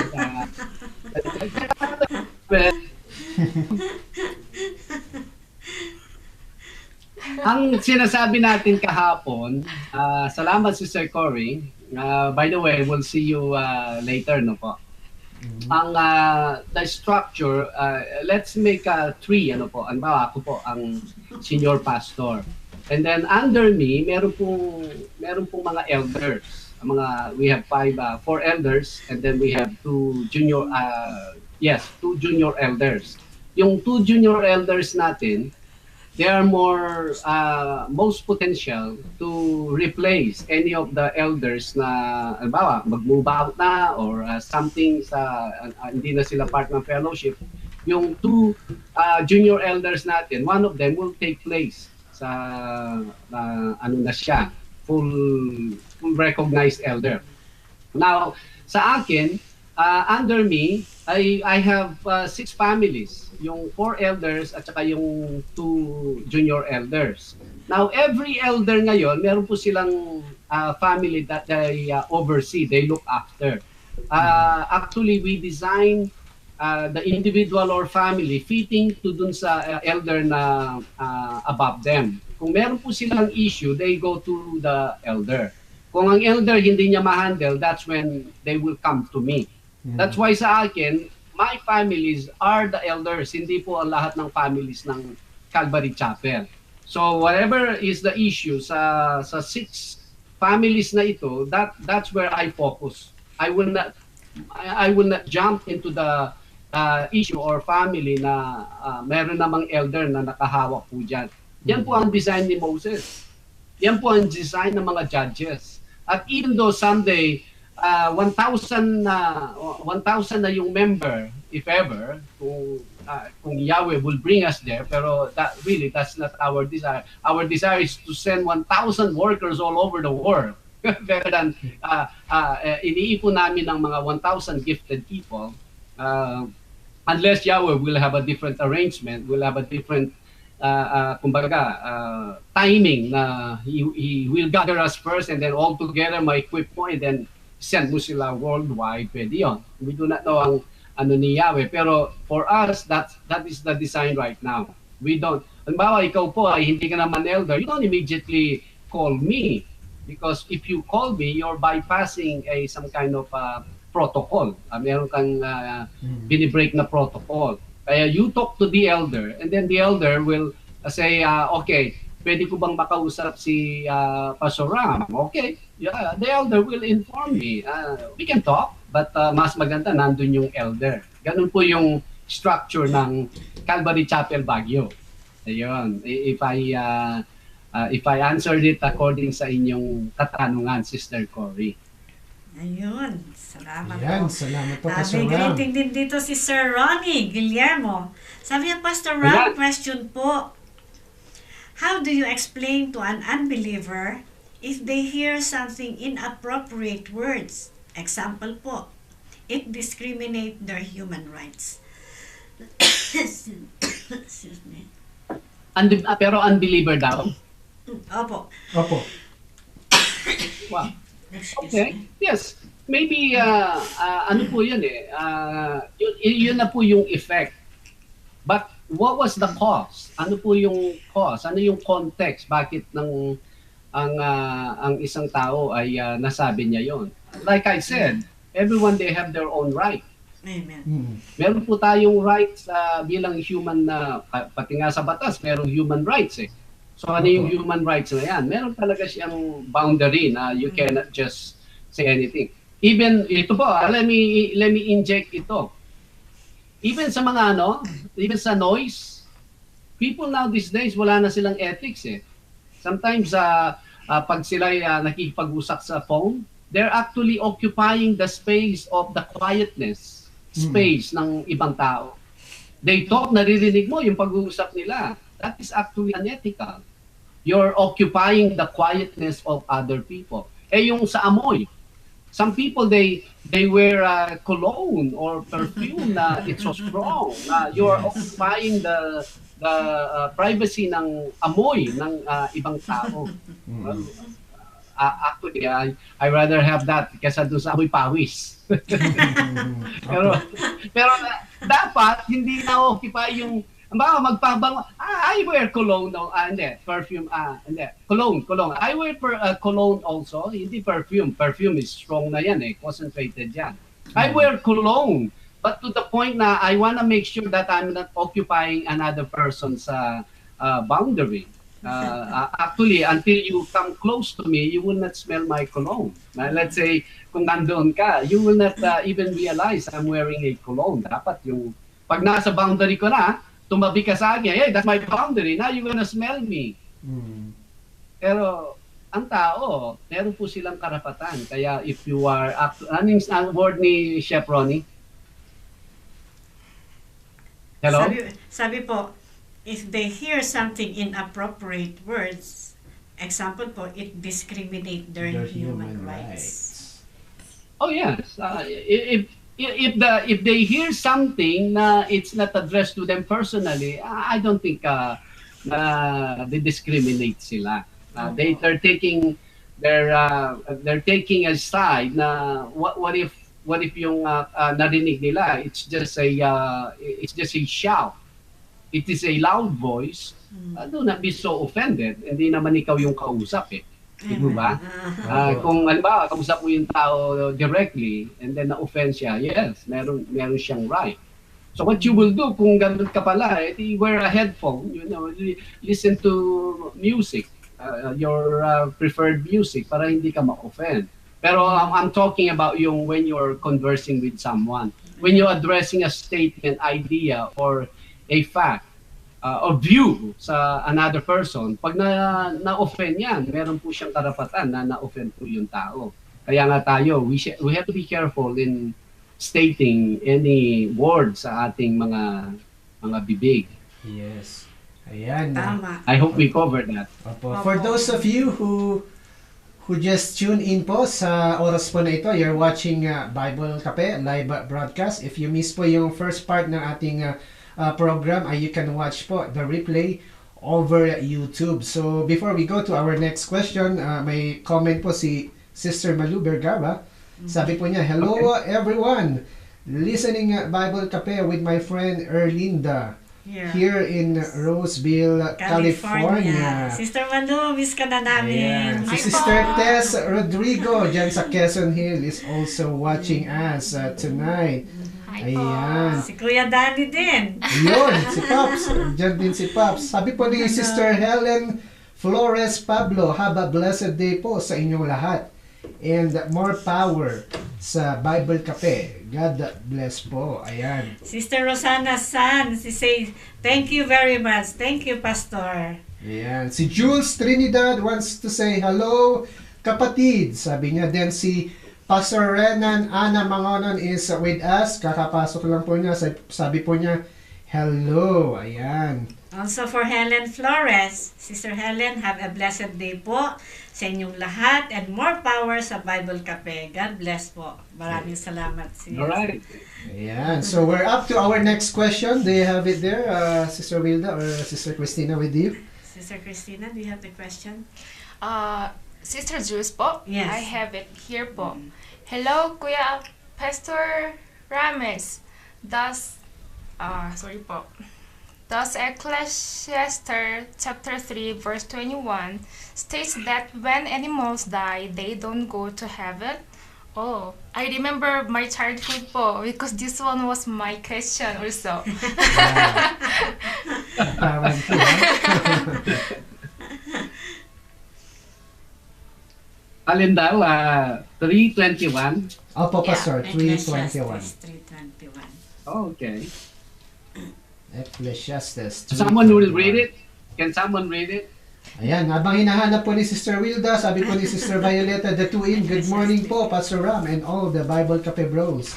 And sis, Oh, yan, sabi po niya. Sister Bioli, magandang umaga po. I guess meron pa po tayong question, Pastor, kay Brother Alan De Castro at kay Sister Crema Canlapan. If we have time, aansaran po natin to maya-maya. Okay, sino ang nauna? Sino ang nauna sa kanila? Actually, Pastor, si Sister Avilo. Crema Canlapan, nauna po. Sister Crema Canlapan. Okay, ano yung question ni Sister Crema? We'll get Andi- back to Sister Juliet. Opo, andito po yung question, Pastor. Nine. Ayan. Ito po Pastor yung question ni Sister Crema. Can a Okay. Christian be demon possessed? Yun po yung katanungan ni Sister Crema about a Christian being demon possessed. Hindi. Definitely, ang alam natin ay para bang once yung mga sumasakay sa eroplano, pag mayroong tao dun sa laboratory, ay ini-slide mo yung pinto eh. Yung lock, pag nilock mo yan, ang nasa labas, it says occupy. You cannot go there. Someone is in there, di ba? Opo, opo. Somehow, ang presence ng Holy Spirit, I'm talking sa mga Christians, not sa mga churchgoers. Mm-mm. I will repeat that. Sa mga Christians, not sa mga churchgoers. And sino yung mga Christians sa mga churchgoers? No, well, we do not know, but we basically read kung ano yung mga fruits nila, kung ano yung focus nila. Like I said, kung let's say meron kang isang garden na isang garden na may mga insektong pumunta diyan. Only one kind of insect. At by the time you arrive, you observe ang garden na tapos ng dinaanan ng mga insekto. Now, dalawa daw ang possible na insektong pumasok diyan. It's either butterfly or isang mga uod, mga caterpillars. So, okay. So, butterfly or caterpillar. Now, let me observe the garden. Okay, makikita mo, wow, yung mga flowers, yung mga ano niya, yung untouched. Pero itong mga dahon, ang daming mga nakain na mga dahon. What do you say? It's either butterfly or mga caterpillars, yung mga uod. Mga caterpillars ang dumaan dito. What's the point? You know, sometimes you look at the church, you look at the church attendees, the attenders, ay makikita mo, when you talk to them, iba yung kanilang mga interest, iba yung importance sa kanilang kaisipan. Wow, this is a caterpillar. I'm not talking to a Christian. Yun ang basically ang ating observation at ang ating basis on who are the people we are dealing with. Now, kung ang Christian, yung totoong Kristiyano, wala pong room ang any other spirit dyan because he is indwelled by the very Holy Spirit, Ruach HaKadosh, ika nga sa Hebrew, na if he is there, if he is in the person, wow, evil spirit will not even get close, much more to enter na nandoon siya, you're committing a big mistake, ang evil spirit, because, kumbaga, occupied. How can you enter that? Na someone is in there. Kaya, to answer that, Sister Crema, wala. Imposible na ma-possess ang isang Kristiyano, not a churchgoer, a Kristiyano. Kaya minsan sa mga churchgoer, may marinig ka, nakupossess sila, that means hindi naman pala Kristiyano ang taong yun. But the reality is, nagpupunta lang sa church, pero never come to the point na isusurrender ang buhay at maging priority niya yung siya'y makarating sa langit no matter what. It's the same the same history na nangyari sa mga Israelites. They witnessed all kinds of miracles from Yahweh, mulan ng mana every day. Nakakainom sila sa mga places na it's impossible to have water, and yet yung kanilang faith hindi man na-build, kundi they just enjoy whatever Yahweh was doing sa kanila. They were focused into what now, ano kakainin namin? Oh, okay. Saan kami iinom? Okay, nakainom tayo, pero wala, hindi na-establish yung wow, you must be God. No matter what happened, if I will die in thirst right here, I still believe you are God. Wow. If I will die in hunger right now, I still why? You've been supplying us with food and there's no way. This is impossible unless you intervene. Wala eh. Ang mga churchgoers now these days, every time they come to church, they have something. They want something from Yahweh. That's why they are there. Hindi yung they will die for Yahweh at that moment just because of the many things Yahweh did for them. Yun ang mga church attenders. Yeah. Pero yung Christian talaga, Yes po. that person will die. He's ready to die dun sa point na even though hindi mag-grant ni Yahweh ang kanyang mga request o kung ano yung approved na buhay sa kanya, hindi nangyayari, that person is still going to worship and serve Yahweh. Yun ang mga Yes Kristiyano. po. Ayan. Before we go to another question, Pastor, sabi po ni Pastor Renan Ana Mangonon, Anyong hasayo, sabi niya. Sister Magandang Manu gabi po. Vergara, sabi po niya, hello, Sister Wilda and Christy. And Magandang gabi Brodens. po. Thank you for the greetings. I miss you all. We miss you too, Tita. Good morning, Pastor Ram, sabi po niya. Dito rin po si Alright. Brother Ed Mosqueda, sabi po niya, good morning, Bible Cafe, sabi niya. Then si Brother June Gondayaw, hello po, Pastor Ram, for sharing the world. Have a blessed day po sa inyo. Ayan. Ayan. May katanungan, Pastor, si Sir Alan de Castro. Yes. Sabi niya, Pastor Ram, may tatanong po ako, tinutukoy ba ng Diyos ang oras ng kamatayan ng isang tao? Salamat po. Ayun. Tinutukoy? Opo. Tinutukoy? Tinutukoy. Well, I believe there is a text na numbered ang days ng bawat tao eh. Numbered. Kumbaga, siya yung nakakaalam kung ano yung kung hanggang saan yung buhay natin. Siya lang ang nakakaalam.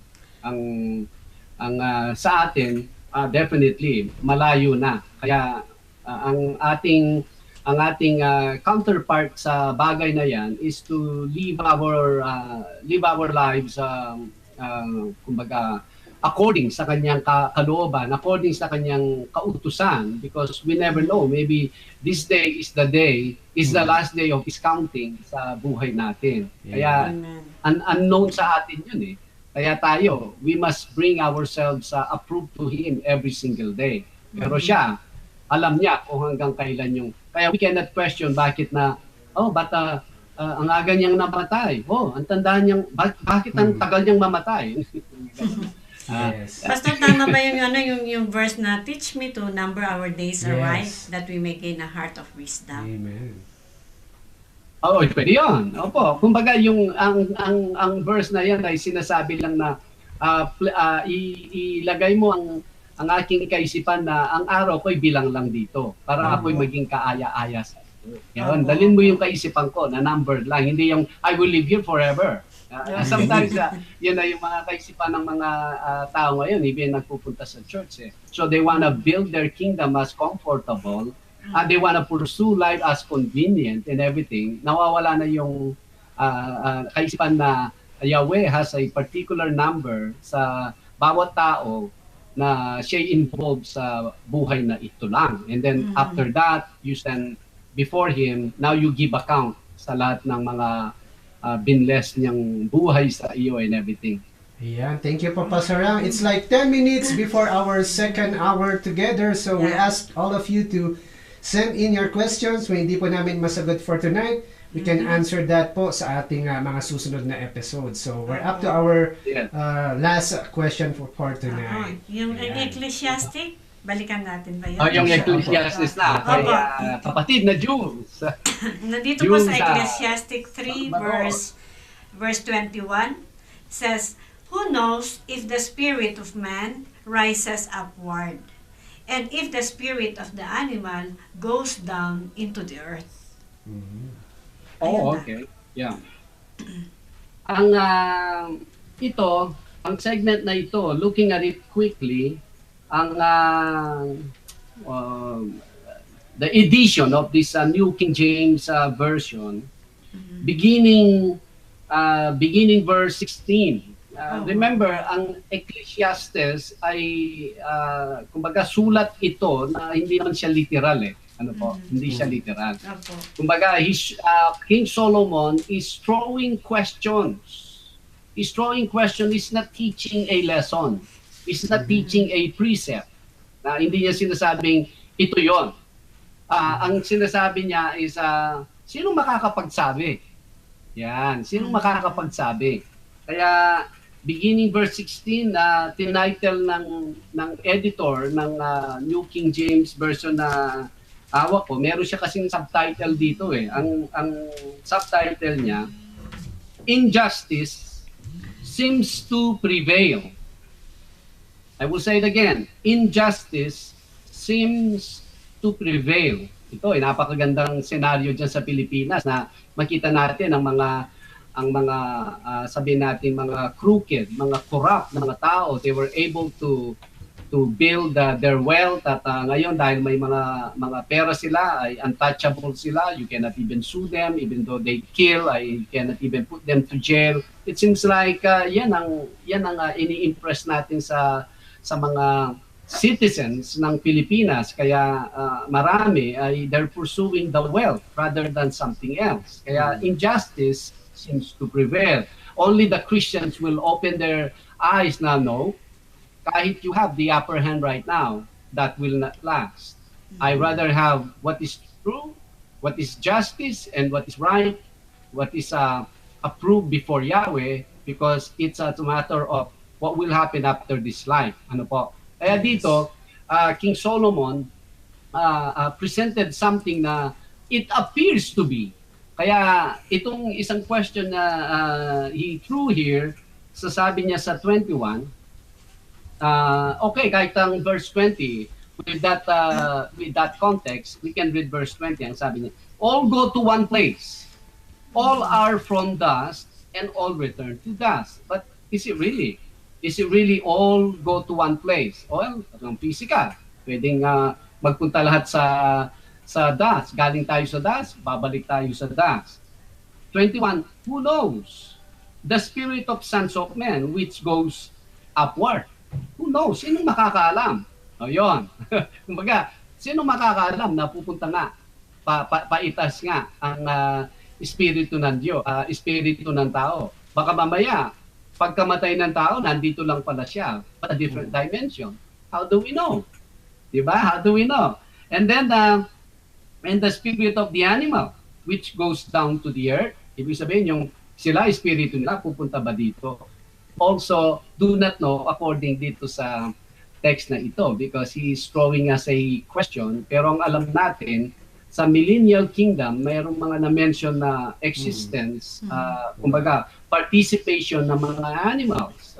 I believe, as human, animals were created to accompany us. Also, remember, sa kaharian ng Diyos, that's only a stopover. We are not, we are not designed to live sa heaven. That's His kingdom. Actually, the kingdom, He will bring it here in our midst. We are designed to live here on earth.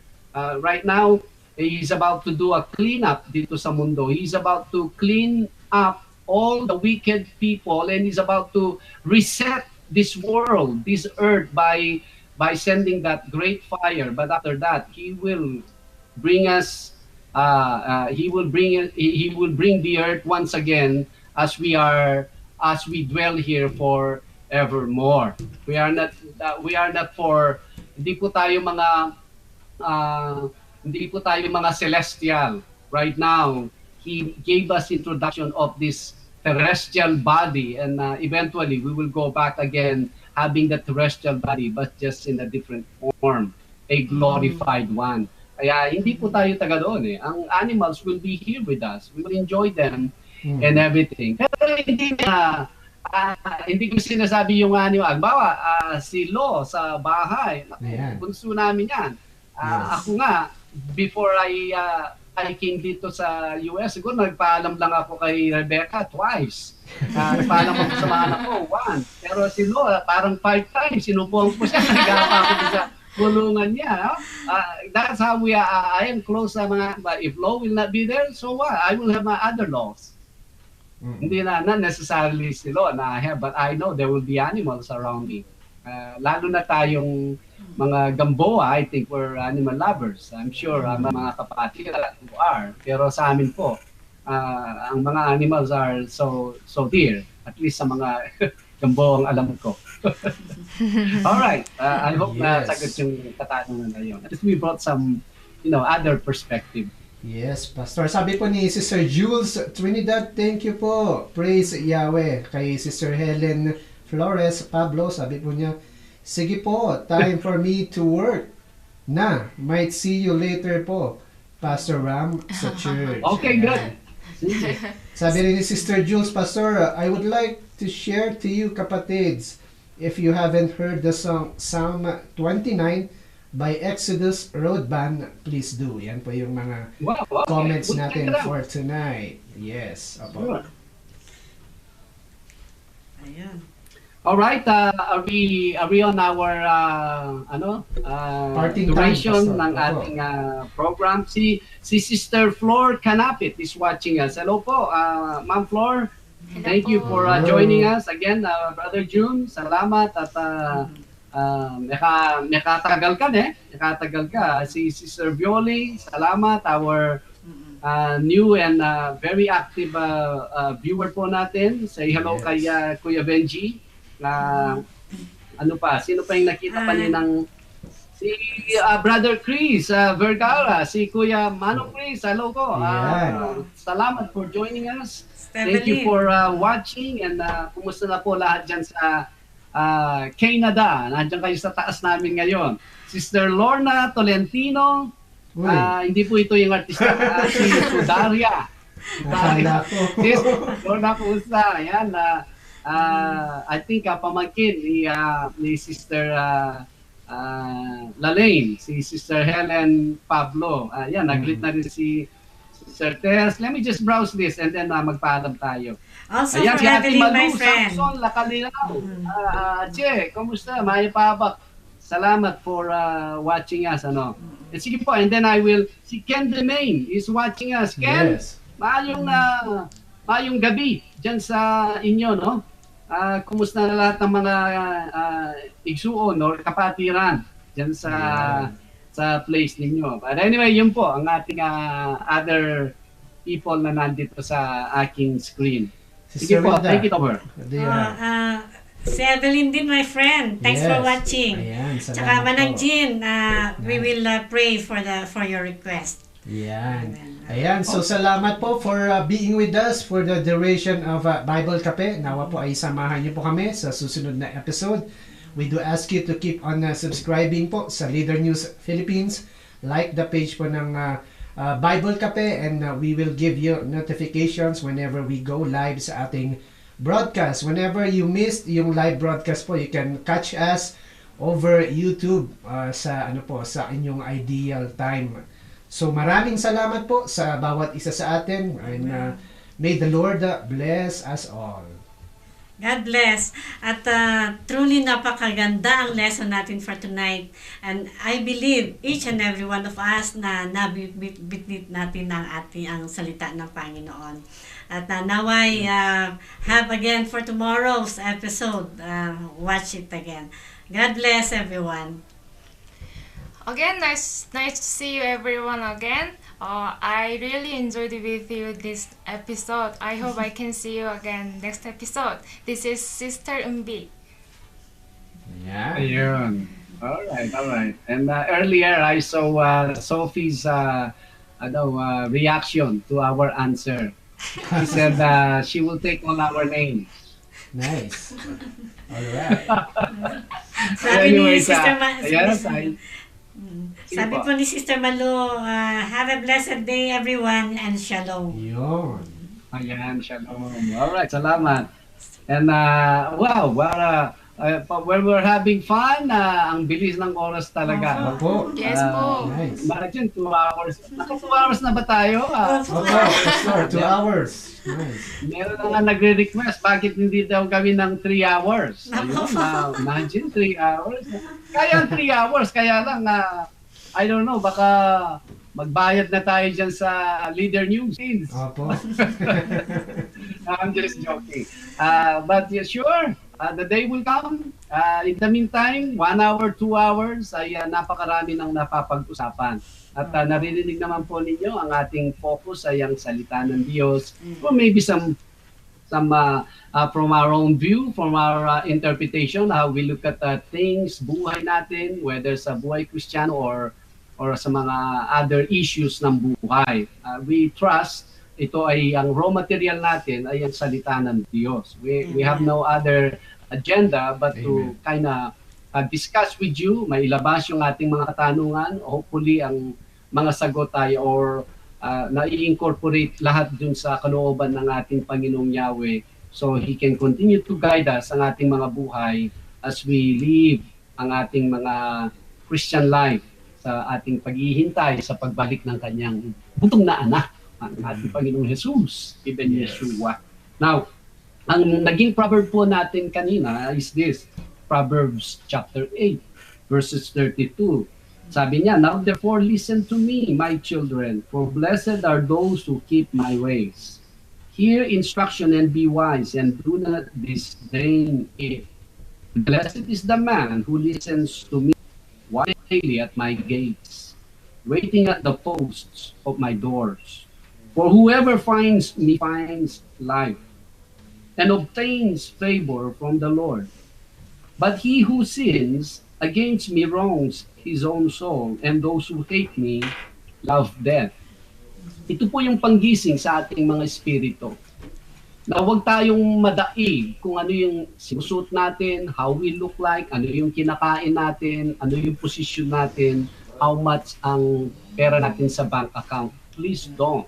Because mostly, ang wisdom have no room kung yun ang ating priority. Because we will be well in this life, but what happened to the next? If you do not consider wisdom, you hate your soul. Because your soul will be well in this life, but will be in a bad situation at the other. Kaya kung tayo, we continue really willing to understand, to seek, to possess ang ways ni Yahweh, let us consider it to have it even every single day. I know we all have many things to do every given day. Pero wag nawawala yung what is that guide, what is that guidance, what is that instruction, what is that step that I need to do this day, because I will ever be watching and listening like a one who watches someone who comes out of his door. Titingnan ko na pag gumalaw na yung pinto, ito, lalabas na siya. That means sa lahat ng ating ginagawa, try to pray to Yahweh and ask, what is that I can learn here? What is that message you have for me sa bagay na ito? Then we will become people who are so sensitive every time Yahweh speaks to us ang kanyang kalooban at mga mensahe niya sa atin. Napakaganda. And we should do this every single day. Yan po naging wisdom natin proverb natin kanina.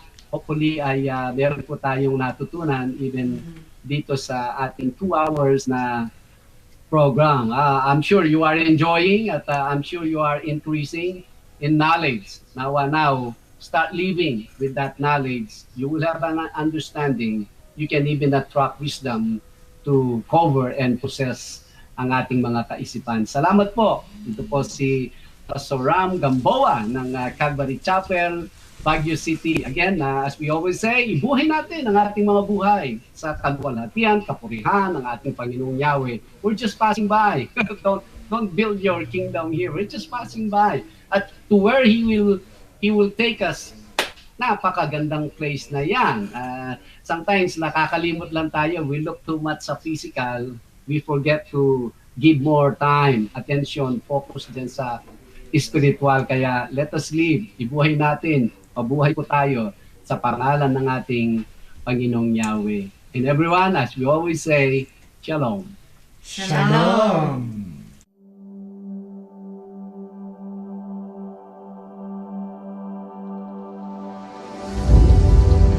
nila ibinubuhay kung ano ang tinuturuan dito. Nag-embrace. Ito sa tinatawag na prosperity gospel.